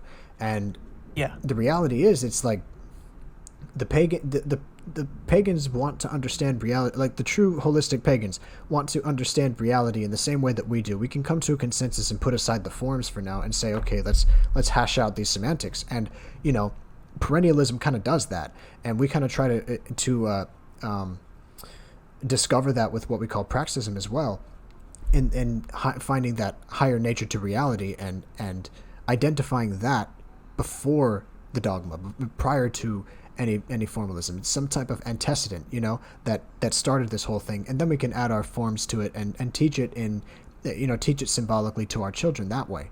And that's kind of how religion, has evolved ever since its conception. But people get so caught up in these forms that they forget that their neighbor, who might not believe in the same form as them, might believe in the same essence as them. It's almost like, yes. You're holding up, you believe in the red flag and someone else believes in the blue flag, but what you're really trying to interpret is the fabric. You know what I mean? It's a completely different thing. That's a very good way of putting it, actually. It reminds me very much of the Irish struggle with the Protestants versus Catholics, and that literally being the aspect in the greens versus the orange. But there's some other more fundamental aspects towards the differences versus Protestantism and Catholicism. But even then, it's the substance of the matter and not the essential truths that they still both agree on fundamentally. Yeah, exactly. And so I think pagans are on the flip side of Christianity. We talked about earlier in this episode, we talked about the Christian side. Pagans are on the flip side, where there is that loyalty, again, to a political mentality. I think Christians have it, the evangelical Christians have it kind of worse off than the pagans do, in the sense that they are kind of unarmed when they go out and try to defend their ideas, because pagans are that much more politically reinforced. But that's only because the pagan dogma is on a lower level than the Christian dogma, because there really is no paganism to refer to. The only reason that the Viking religion even exists today is because it was written down by a Christian, and the Christian did not want to interpret it as good, because that was, with the iconoclasm and stuff like that you were talking about going on. They really just wanted to copy down the myths and portray the heathens as as evildoers and Satanists and things like that. So, there's no not legitimate reference point, but I guess reliable reference point for paganism to fully form and manifest today as a separate legitimate religion, unless you want to find all of the other living pagan religions like Hinduism, Buddhism, Taoism, and incorporate that. But you're never going to get the same Viking religion that, Ragnar Lothbrok, practiced back in his day. You're just never going to get that. And in my defense, or in their defense, though, there are some villages in places like Norway or Sweden where there are those types of people, and they have carried on those traditions. But there is the legitimacy to that tradition that they've carried on there, because they've lived there. There's an actual lineage and what's it called, continuum that's existed always, because it's a part of that region of the world, whereas these other neo-pagan types are just hopping on to that aesthetic. And if they were to go to those places, go to those people that are actual descendants of Vikings, and have lived in the environment, lived the traditions, lived the way of life that their ancestors have, even if just like seasonally, because they're still products of modernity, even in these places in Norway and Sweden and so forth, they are far closer to those ancestral spirits and far closer to truth than any of these neo-pagan types, and would probably not like the neo-pagan types whatsoever. And even then, many of those Viking type people that live in the woods in Norway are probably predominantly Christians or Catholic themselves, but they still, like the Greeks or the Italians or even the Egyptians, who are more Islamic, can still look at their paganistic traditions and religions of the past and hold on to them in a fondness without worshiping them, because they still see the truth and the value and the identity there, and it not be a conflict of interest in these intersecting identities. And that's what these neo-pagans fundamentally don't understand. I can't remember if it was this if it was like in a recording or if it was a conversation that we previously had off call. But I remember you mentioning, I think it was off call, or off recording, whatever. But we were talking about the Mediterranean, the Eastern Mediterranean, like the Greek area, Greek Macedonia, that area, and them being very good at separating the different factors of their identity into the proper hierarchy. So they have their religion being Orthodox Christianity, but they still have their Greek ethnic identity, and they still value the tropes set about in their mythology, and that's still a part of their culture, and they still have their more or less their architectural identity, their aesthetic identity, and they've more or less kept it all in check in a continuous line, so that it's not obscured in any way, and they're able to kind of live their life and understand that that's how they are, and they won't point fingers at their past and say that their past is evil, and they don't point fingers at their present and say their present is evil. And it kind of manifests, or kind of helps create or manifest this holistic, well-rounded culture or society over there, even if the economic situation may not be the best, because this identity is fully intact. And the same thing, I think, with the Nordic people you're talking about as well, like the Scandinavian natives and stuff like that. They have this well-rounded vision of themselves. They might be Christian adherents, but that doesn't stop them from valuing their ancestral traditions, their ancestral formalities and celebrations and things like that were adapted into their culture. And then that doesn't take away from their sense of self when trying to interpret these myths, even through a Christian lens. It really winds up creating a well-rounded individual. Whereas for the pagans, it's kind of, not just for the pagans, but to the dogmatic loyalists, not just with pagans, but with any type of, any of these dogmas that you'll find predominantly in the United States. It's the opposite. It's kind of all or nothing. And this is all part of your identity or it's not. And it's very much a composite, but in a negative sense. It doesn't try to manifest itself as an identity, or if it does, it tries to latch itself onto the lowest common denominator without understanding what's above or prior to that denominator. And it makes no attempt to. So that's what I think the problem is. And the only way to rectify it, I think, is through trying to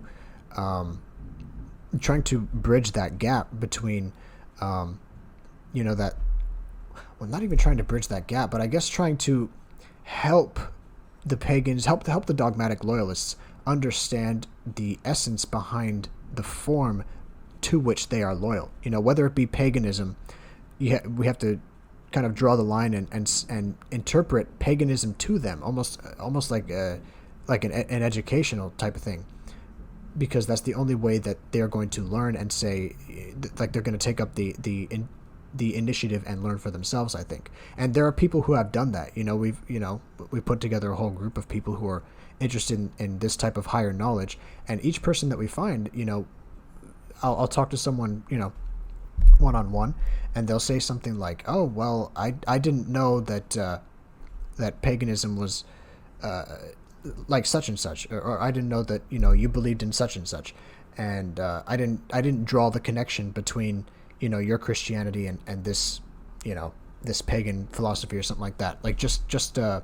couple weeks ago, maybe a month ago now, we had someone join who I talked to in late 2021, and he was like, oh, tell me about your philosophy and the idea of the traditionalist school and the perennial philosophy. And I told him, and he said, okay, well, as a Protestant, I can't believe that, because with Christianity, I just can't say that these other religions are legitimate whatsoever. And I said, okay, just read up on it, get back to me, whatever. And we left it at that. Late 2021, I think it was November, and no contact since then. And then, it was August of 2022. He comes back to me and he says, you know what? You're right. I did my research, and I'm interested in this. Philosophy that you've got. And he said, do you know anyone else who is in this line of thinking? And I said, there's nobody on social media, or at least the social media platform that we were on, there's nobody here that I can reference you to in good faith, because all of these people are stuck on this dogmatic level, whether they be Christians or pagans. I'm one of the only people that I know of, along with the group that we have, that is able to bypass this dogma to look at the essential, and that's what he was looking for. And ever since then, you've seen him, Cody. He's been looking into literature and studying this and that, and that's what there are some people who would do that, but without the initiative, I think without that initial conversation from me, he wouldn't have even thought there was a connection between his religious beliefs or his dogmatic beliefs, and other people's dogmatic beliefs. It's almost like two branches of a tree connected to a trunk, but the two branches are looking at each other without the view of the trunk. And yeah, and I think that's just a process of truth seekers in general. The person, like the member of our server that we're speaking of, he had that mentality of truth seeking himself in the first place. He wasn't afraid to challenge his beliefs and to seek uncomfortable truths, because most truths are uncomfortable. How the average person is, whether today or in the past, is they want to adhere to what's popular, not necessarily what's true. And what's true often scares them. And so it's these small groups of people that are genuine truth seekers that will brave the research, will brave the pursuit of what is true, good, and beautiful, and not be afraid of the consequences thereof, and will reorient themselves to fit truth instead of trying to pervert truth to fit their preconceived notions of the world, which may build up into these hyper realities that we're saying need to be torn down, because it's just constant obstruction and even just outright deceit of what is the world right in front of us. And people have to have these carefully constructive, theoretical notions and esoteric principles, or even like the postmodernist complete relative perspectives on the world, in order for their ideas to work whatsoever. And sometimes everything being simplified down to these fundamentals that we're saying makes it so much better for the world. Sometimes things are much simpler than they have to be, or that people make them out to be. But that's not the popular thing to do. Everything has to be this complex, neurotic feminization of everything. And that's where I think the solution comes in this spiritual question, where if we give virility back to Christianity, we re-masculinize it without, getting ourselves in trouble with the power structures that are there. There is a point in the Machiavellianism to make sure we don't overstep our bounds. It's a slow process. Then we'll have both the feminine and masculine rejections of Christianity come back to it, because now we can provide that protection and the prosperity and options that the feminine are looking for. The platter, the charcuterie, the giving unto your wife and everything to provide for, that Christianity preaches. And that masculinity will attract women back into the faith, and not have this second, third, fourth wave rejection of Christianity, or second, third, fourth, fifth wave of feminism rejecting Christianity, like we have been seeing, and them turning to Wicca or scientism, or converting to foreign religions like Islam as well, that we see so much with the progressive youth of women, millennial, Zoomer, and even the apathetic Gen X and so on. And then with the masculine side of things, we'll attract those ethnocentric types of guys back to the faith as well, because they'll see that masculine pursuit of chivalry and of the warrior caste that does exist within Christianity. It's just not in the overt, obscene way that they want to, from their Hollywood vision of paganism that they've been sped and they've built their hyper reality around. It's a much more refined, priestly type of warrior caste that exists. And Evel has written about this and how it all kind of comes together in this way. Yeah, it's Yeah, what you're talking about reminds me of a conversation I was having. There was a post I saw by well, it was Vercingetorix, but it was basically a kind of a he calls himself a neo-pagan, but he's really more or less I would say he's an agnostic materialist, and that's not to say he's not a smart guy, or that's not to say he doesn't want good things. He's someone we know on social media, Cody and I, but we hope to have him on the show soon enough. Yeah. At some point. That's not to say, like I said, it's not to say he's not a smart guy or he doesn't want good things, but he's not concerned with the esoteric. He's very much a warrior caste individual. But he posted something that was talking about the barbarian invasion of Rome, or the barbarian sacking of Rome, or the fall of Rome to the barbarians, I guess. And he was saying how, he was talking about how these invading barbarians were, these essentially more virtuous than the Romans, because their ideas were more pure, and the Romans were decadent and all of that stuff. And I refuted him. I'm trying to look for it right now, but I'm not able to find it. Oh, okay. Here, I'll read the post out. He said something like, if we're being honest, the only reason why the Roman Empire is commonly known today is because a bunch of post-medieval nerds and nonces were obsessed with the Romans in a particularly self-loathing fashion. The Renaissance and much later Enlightenment produced scholars, artists, and nobles who were obsessed with what amounted to an alien civilization, unless we were discussing actual Italians.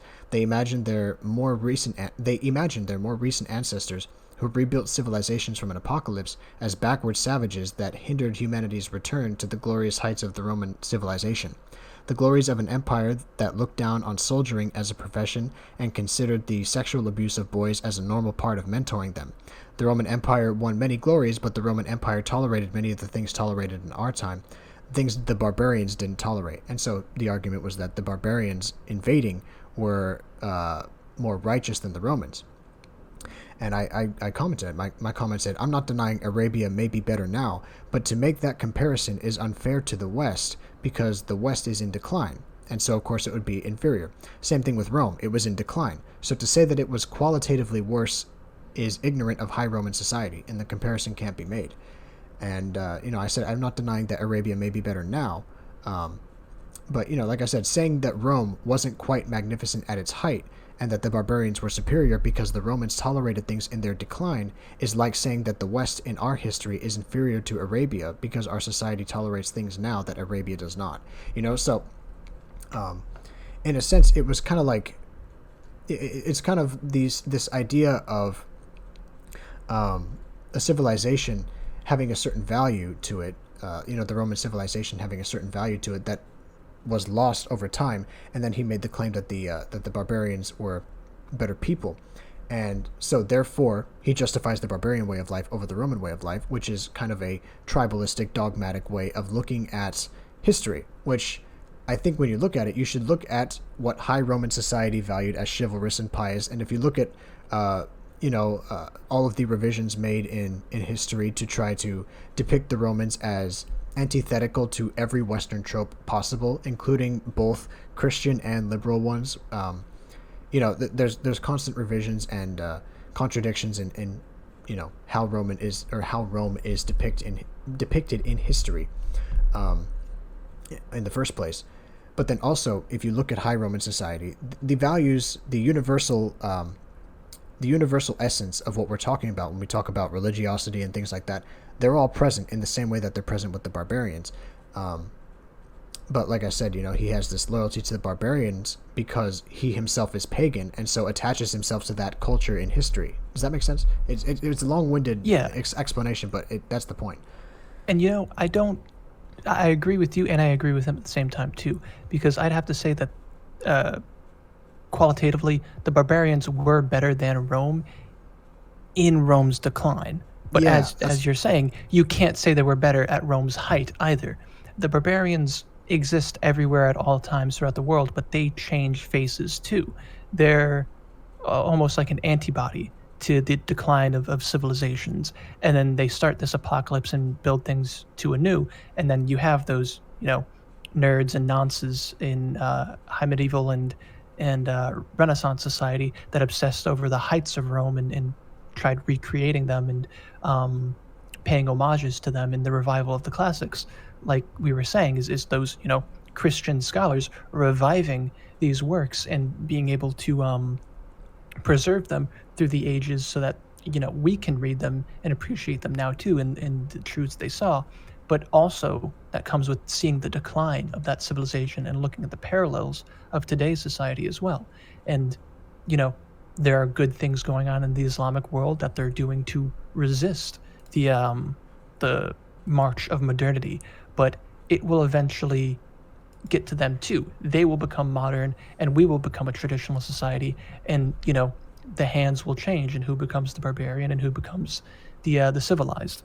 But in a very similar fashion to what we're talking about with the paganism and Vercingetorix, is a more recent post he made as well on that, him seeing through the veil and this genuineness of paganism. Though he might be a little more material in sense, he still sees through the veil enough that he can make posts like this and say things, quote, "We are descendants from gods, our ancestors are gods, and if you start acting like nobility, our descendants will think you're a god.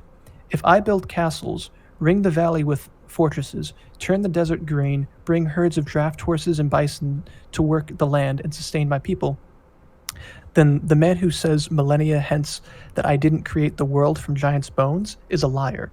End quote. And that was a very recent post he made. And looking at things from a historical point of view, and why we stress so much on the truth of myth, is that that's exactly what we're getting at. Because in a way, everything you just said there is true in a sense. And that's where you get this, the right, I don't want to say the right, the truth from a degree from these neo-pagans in the masculine sense, looking at things in that ethnic perspective, because they can see the place in the world their ancestors had built and built up from and created in these societies and in these myths. And it may be an overlap with a lot of these spiritual things that we get at in perennialism. And some of them might have been literal gods, some of them might have been literal deities, who knows, but they all still are beneath that of the divine and supreme, which is what we try to counter with this pagan idea of things and these cosmic superheroes being the end-all be-all, and it not quite being so. Even in living pagan traditions like Hinduism, there is still a one supreme being that created the universe, and then this pantheon beneath it. And those are the cosmic superheroes that kind of interject here and there throughout human history, or through the traditions and rites, rites, that they have continued through the millennia of existence. And that's I think a good cap on this end of the discussion. Yeah. One other thing, I think that the bridge that or the gap that needs to be bridged when it comes to neo-pagans is they interpret myth in a sense as a symbol of reality, when I think it needs to kind of be the inverse, and they need to interpret reality as a symbol of myth. It's almost like a very materialistic point of view, not in the sense that they're greedy or that they want some type of capital in real life, but it's in the sense that they cannot fathom that metaphysics even has any type of significance, and the only reason that we have things like myth or rites or traditions is to maintain some type of morality, to maintain some type of physical health. And so it is a materialistic worldview. And I was just thinking about that when you read that post, where it's like the post seems to interpret myth as a derivative from actual history, which it may or may be, but then then they interpret that as its only symbolic value, as myth's only symbolic value, and that history or that myth is no more than a mask that history wears. Whereas I think what it needs to kind of be interpreted as is okay. Well, these metaphysical ideas are manifested some way.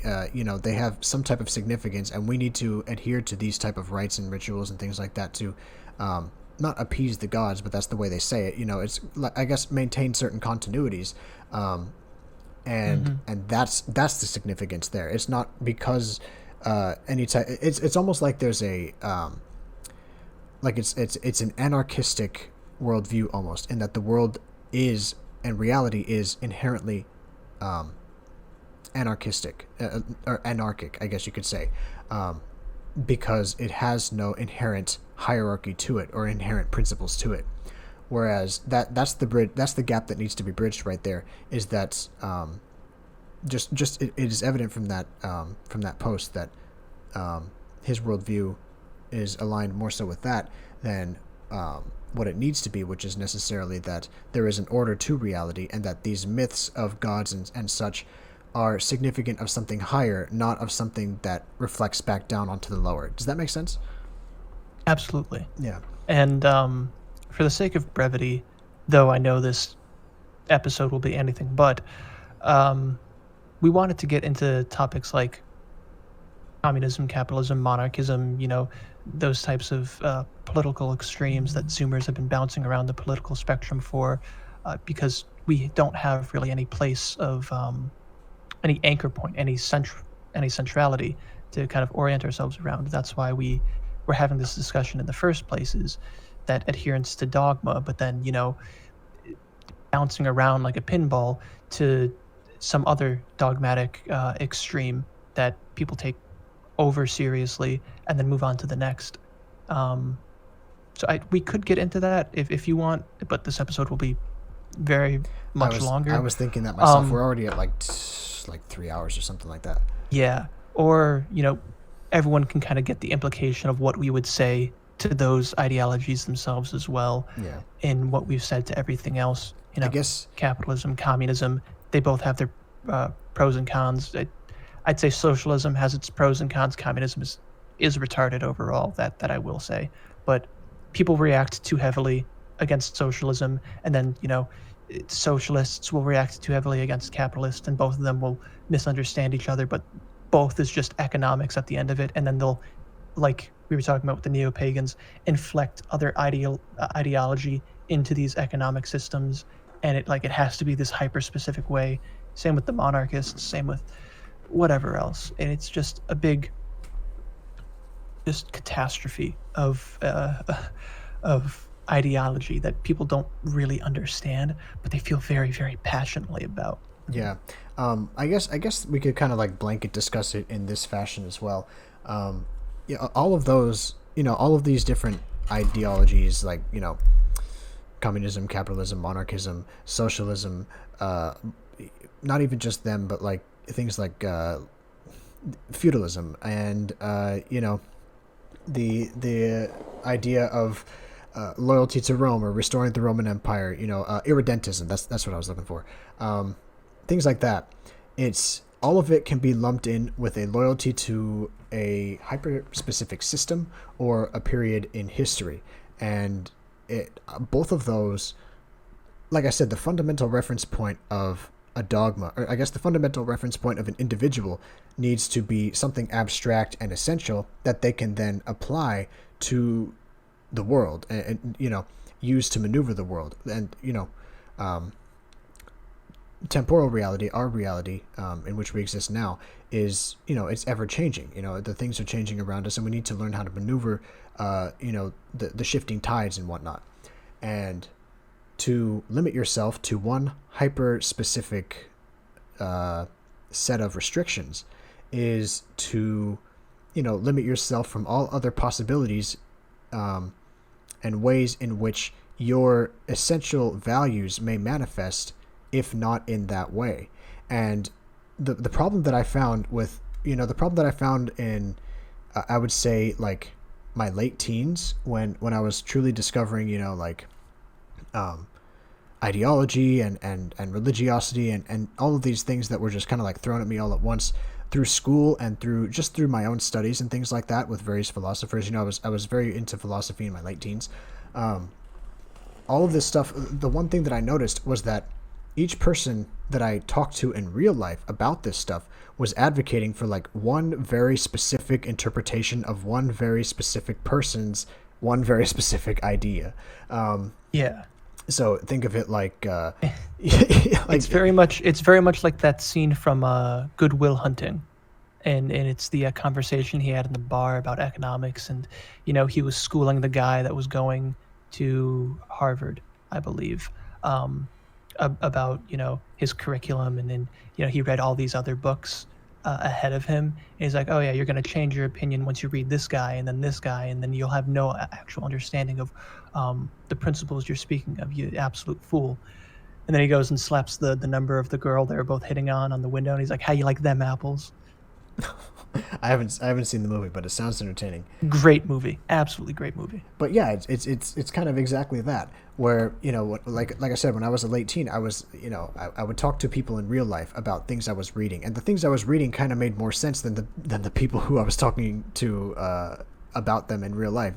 So, but what I always found was that it was the same type of attempt at expressing an individuality that was not so individual at all, but checked all the boxes of a certain type of individuality that was able to be expressed externally but not developed internally. So you get this idea of a loyalty to a dogma of, let's say 15th century Holy Roman economics and governmental form, and that's what we need to be like. And if we are not, if our society is not structured like the 15th century Holy Roman Empire, and we do not have that type of economic system and that type of government, and the church is not involved in that exact way, then it's wrong and it needs to be adjusted. That's the type of person that you'll most likely find when you have conversations like this. And what the conversation really needs to be is, okay, well, why do I like the 15th century Holy Roman Empire? Is it because of such and such? Is it because, is it because these principles were embodied in this way? Is it because the church did this thing that helped in this way, helped to path to spiritual actualization this way? What are the conditions and principles of which the 15th century Holy Roman Empire is a manifestation? And you could get you'll find all types of obscure political dogmas, online and with people you talk to, philosophies and stuff like that too. You'll find cults of personalities with almost every philosopher. Ranging from Karl Marx to Charles Darwin to John Locke. All of these people have some type of cult of personality around them, and you'll find someone who believes that this person's system was the best, which is it kind of obstructs the argument or the discussion even more. It obstructs the discourse even more, because now we can't find a common ground because we're too hyper focused in our lanes to look beyond and see that the same thing that we want might be in a different form somewhere else. It's like, and yeah, you could even point that argument against us and how we always bring up Evola or even other contemporary minds and things like that. But that's not to say that we're only looking at Evola or only looking at people like Academic Agent or Owen Benjamin, because I very much like those people and follow them contemporarily. But it's because they have such a broad scope of understanding things, and they are right about so many things, and they're useful minds to bounce ideas off of or listen to, and not get stuck in your own way of thinking. Alongside that depth of wisdom and research and broadness that they've done it in on things you would never even think of, without getting in those hyper specifics like these other people, these other thinkers, these cults of personality had done. And that's not even to say that we'll only look at Evola or these other contemporaries that we have. There's people we haven't mentioned and authors we haven't brought up because it's harder to bring those people into the conversation or name drop them or cite them in this way, but they're there in the background in our minds, and we're going to get to more people and more perspectives to get a better understanding of this thing holistically. And that's the whole project of Praxism, is to have this foundation and build up, not in like a Tower of Babel, but as just an observation to see the scope of the whole world without getting lost in the thinner air above us. Yeah, exactly. And I've thought of that as well. It can be pointed at us that we bring up a lot of the same philosophers and stuff like that, but it's also because we talk about a lot of the same topics. And I wouldn't say that I follow or I believe in any one specific interpretation of these things as like to a T as being like the end all be all. Like I would be happy if we had any type of manifestation of any of these principles whatsoever. And that's what I think, like you were talking about earlier, like I really like that analogy that you mentioned of like being the praxist is kind of like being the scientist. You could be a Buddhist praxist, you could be a Buddhist scientist, things like that. Yeah. It's very much that way. It's like, sure, our dogma, I guess you could say, is Praxism, and we would follow whatever system manifests that best. But the fact that we would follow whatever system manifests that best and are not picky about what form it takes or what aesthetic it takes or what like how it comes about or what political path it might take, that's what we're saying is like you need to broaden yourself up to that level and be okay with losing your favorite economic policy for a different economic policy that might fit in that situation better than yours would. That's what we're saying is that our loyalty to this set of ideas is more or less, like I said, a loyalty to an abstract set of principles with which we can interpret the world. And that's different than dogma, which actively restricts you to interpreting the world the way in which that dogma instructs you to. Does that make sense? Absolutely. It's like you were saying about the cults of personality and things, and that rigidity to form that we mentioned like an hour ago, or two at this point. Geez. Yeah. It's when you look at people like socialists and they try to adhere to the letter of someone like Kropotkin, or Marxists, and they try to adhere to the letter of the writings of Marx, or to the writing of the letter of people like Rothbard for capitalists, and the Austrian School of Economics. And it can go on for any sorts of ideology. They try to get to the letter of these specific people, whereas we think for ourselves when it comes to these things. We have our disagreements with Evola and Schuon and Nietzsche and Kaczynski. And they're great minds, without a doubt. There's a lot we agree with, and there's a lot of parallels that like we've come to our own conclusions of, and they've just put in better words. But there's plenty that we disagree with and try to improve upon, because we're continuing their works and improving upon their works, not just trying to adhere to their works. I think that's the fundamental difference with us versus any other people that have come before us or contemporary to us as well. And that's not to toot our own horns, but we're trying to utilize that wisdom of all the mistakes that other ideologies or movements or individuals have made before us, and try to move out of the way from or not get caught in those traps ourselves. Yeah, exactly. And that's a great way of putting it. The idea is to take something that you disagree with and not reject it, but take it and incorporate it and improve upon it in some way. The same, like that's kind of what you do with that's kind of what we do with the various philosophers that we talk about.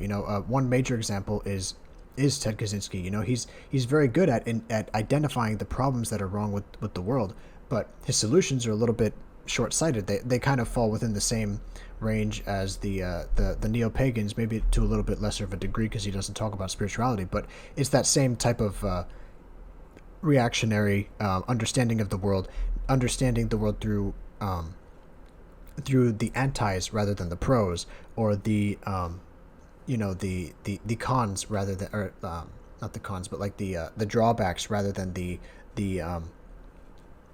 being proactive and trying to produce something. And so it's we'll improve upon his philosophy. We'll take his critiques and we'll identify what he was right about. But when it comes to the solutions that he projects to impose, we can also take with a grain of salt and kind of improve upon them and incorporate them into a larger body of works from all these other philosophers who, are not even just philosophers, but writers and thinkers and intellectuals and things like that, who propose different solutions and all of that and say, okay, well, what is the most fundamental goal and how do we get there? And that's what I was really talking about with that loyalty to dogma and not allowing for any type of pragmatism, because what we really are using is the pragmatic method to bring about the society that manifests the principles of Praxism. And so all of these solutions are in part right in their own ways, but they do need to be improved upon. They do need to almost be reoriented and shoot towards a different target than they might originally be shooting towards, because they're too short-sighted. And that's not to say that we ourselves may not have that shortcoming ourselves and be short-sighted in our goals, but we try to maintain that wider scope of what we see and what we look at, and shoot for that and try to manifest that in our daily lives. So it's like looking at things at different levels of applicability at a given time, and then applying it as we see fit and as we kind of judge it to be necessary. And that's what I think the difference is between the dogmatic ideologues and then folks like us who really try to incorporate and develop within ourselves this mentality that we talk about. It's leading by example as well. And to help anyone else in trying to do this pursuit themselves and to find these fundamental truths themselves, how we do it is looking at all these different thinkers, looking at all these different groups, looking at these different movements and histories and myths and so on, and looking at their overlap. You take Schuon, you take Bernays, you take Kaczynski. They've written things in different writings themselves, and they're all categorized in different ways, from different times themselves as well too, coming from different political philosophies or schools of thought themselves, but all sort of converging in different ways on these same points, because they were trying to see the truth for what it is, and they'll have this overlay despite them being so different themselves individually, and looking at things from either an economics or a spiritual or technological or an propagandistic point of view. You'll have these seemingly unrelated individuals come to the same conclusions about the similar or the exact same things, and that's how you're getting somewhere towards the truth, and that's how you're kind of getting towards this praxism that we're developing, and that's what we're trying to codify in a way. Exactly. And a good example of that is Charles Taylor, who is I believe he's a self-pronounced democratic socialist or something like that. Just, something that we would find antithetical to the traditional society or to the semantics of Praxism or to the traditional semantics or anything like that. But if you read his work, at least just read the first few pages of his books, and he outlines the problems that he sees with society, and he outlines the struggles of actually the book is titled The Secular Age, or at least one of them is. He outlines the struggles of a secular age and the problems that they would run into, and there's a lot of overlap, with critiques made by someone like Guénon, who is, whose motives and morals are completely different than Charles Taylor's might be, but they still identify the same problems. And so, you don't only look at the ones you agree with or your favorite ones. Sure, you can reference your favorite ones, but just do make the effort to look at, do make the effort to look at other ones who you may disagree with and find that same overlap. Go over it with a constructive eye. The problem with dogma is that it limits you from understanding or incorporating other people's work who fall outside of your dogma. And there might be something, you might disagree or find false 90% of one person's writings, but that 10% might justify why they said the other 90%. Someone like for example like John Locke, I disagree with 90% of what he said, but since he said it in a Christian context with Christian semantics, you can kind of understand why he thought that way, even if he might have been wrong. It's because he didn't incorporate the rest of it into his thinking. And so that's what we try to do. It's like living vicariously through like 10,000 philosophers at one time, But it is. It's the I forget. It's the something method. I forget what it's called, but it's the constructive method or something like that. I forget what it's called, but it's an academic method. Anyways, go ahead. I know you're going to say something. Oh, I was just going to say, and that's That's the whole point of this episode, is to not blind yourself to dogma, not to adhere to just a single point of view and be super autistic about something, or to trap yourself in some sort of cult of personality. Just have a little humility and have a little adventure in philosophy, and try to get outside your comfort zone. Try to seek truth, even if that may be uncomfortable, or even if you might come to conclusions you find distasteful in your current frame of mind. Yeah. Always seek that pursuit no matter what, because you'll always come out better on the other side, regardless of the path you're taking. And from that, I think we've gone on long enough. Yeah, Vincent, I think so too. Bring us home. Yeah. I would like to thank everyone for listening into today's podcast. It's been a long one. This is probably going to be our longest episode.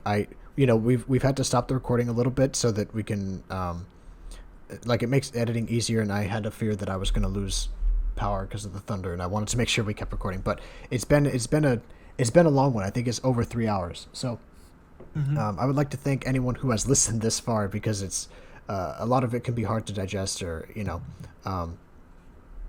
out into the weeds sometimes, you know what I mean? But it's been a good 3 hours, I think. But I'd like to thank everyone once again for listening into today's podcast. If you'd like to find out more about us, who we are, what we're about, and you'd like to join us or get in contact with us, all of those, all that information will be in the links down below. Thank you once again, Cody. As always, everyone. My name is Vincent, and we hope to see you back here next time at the Praxist Table Talks.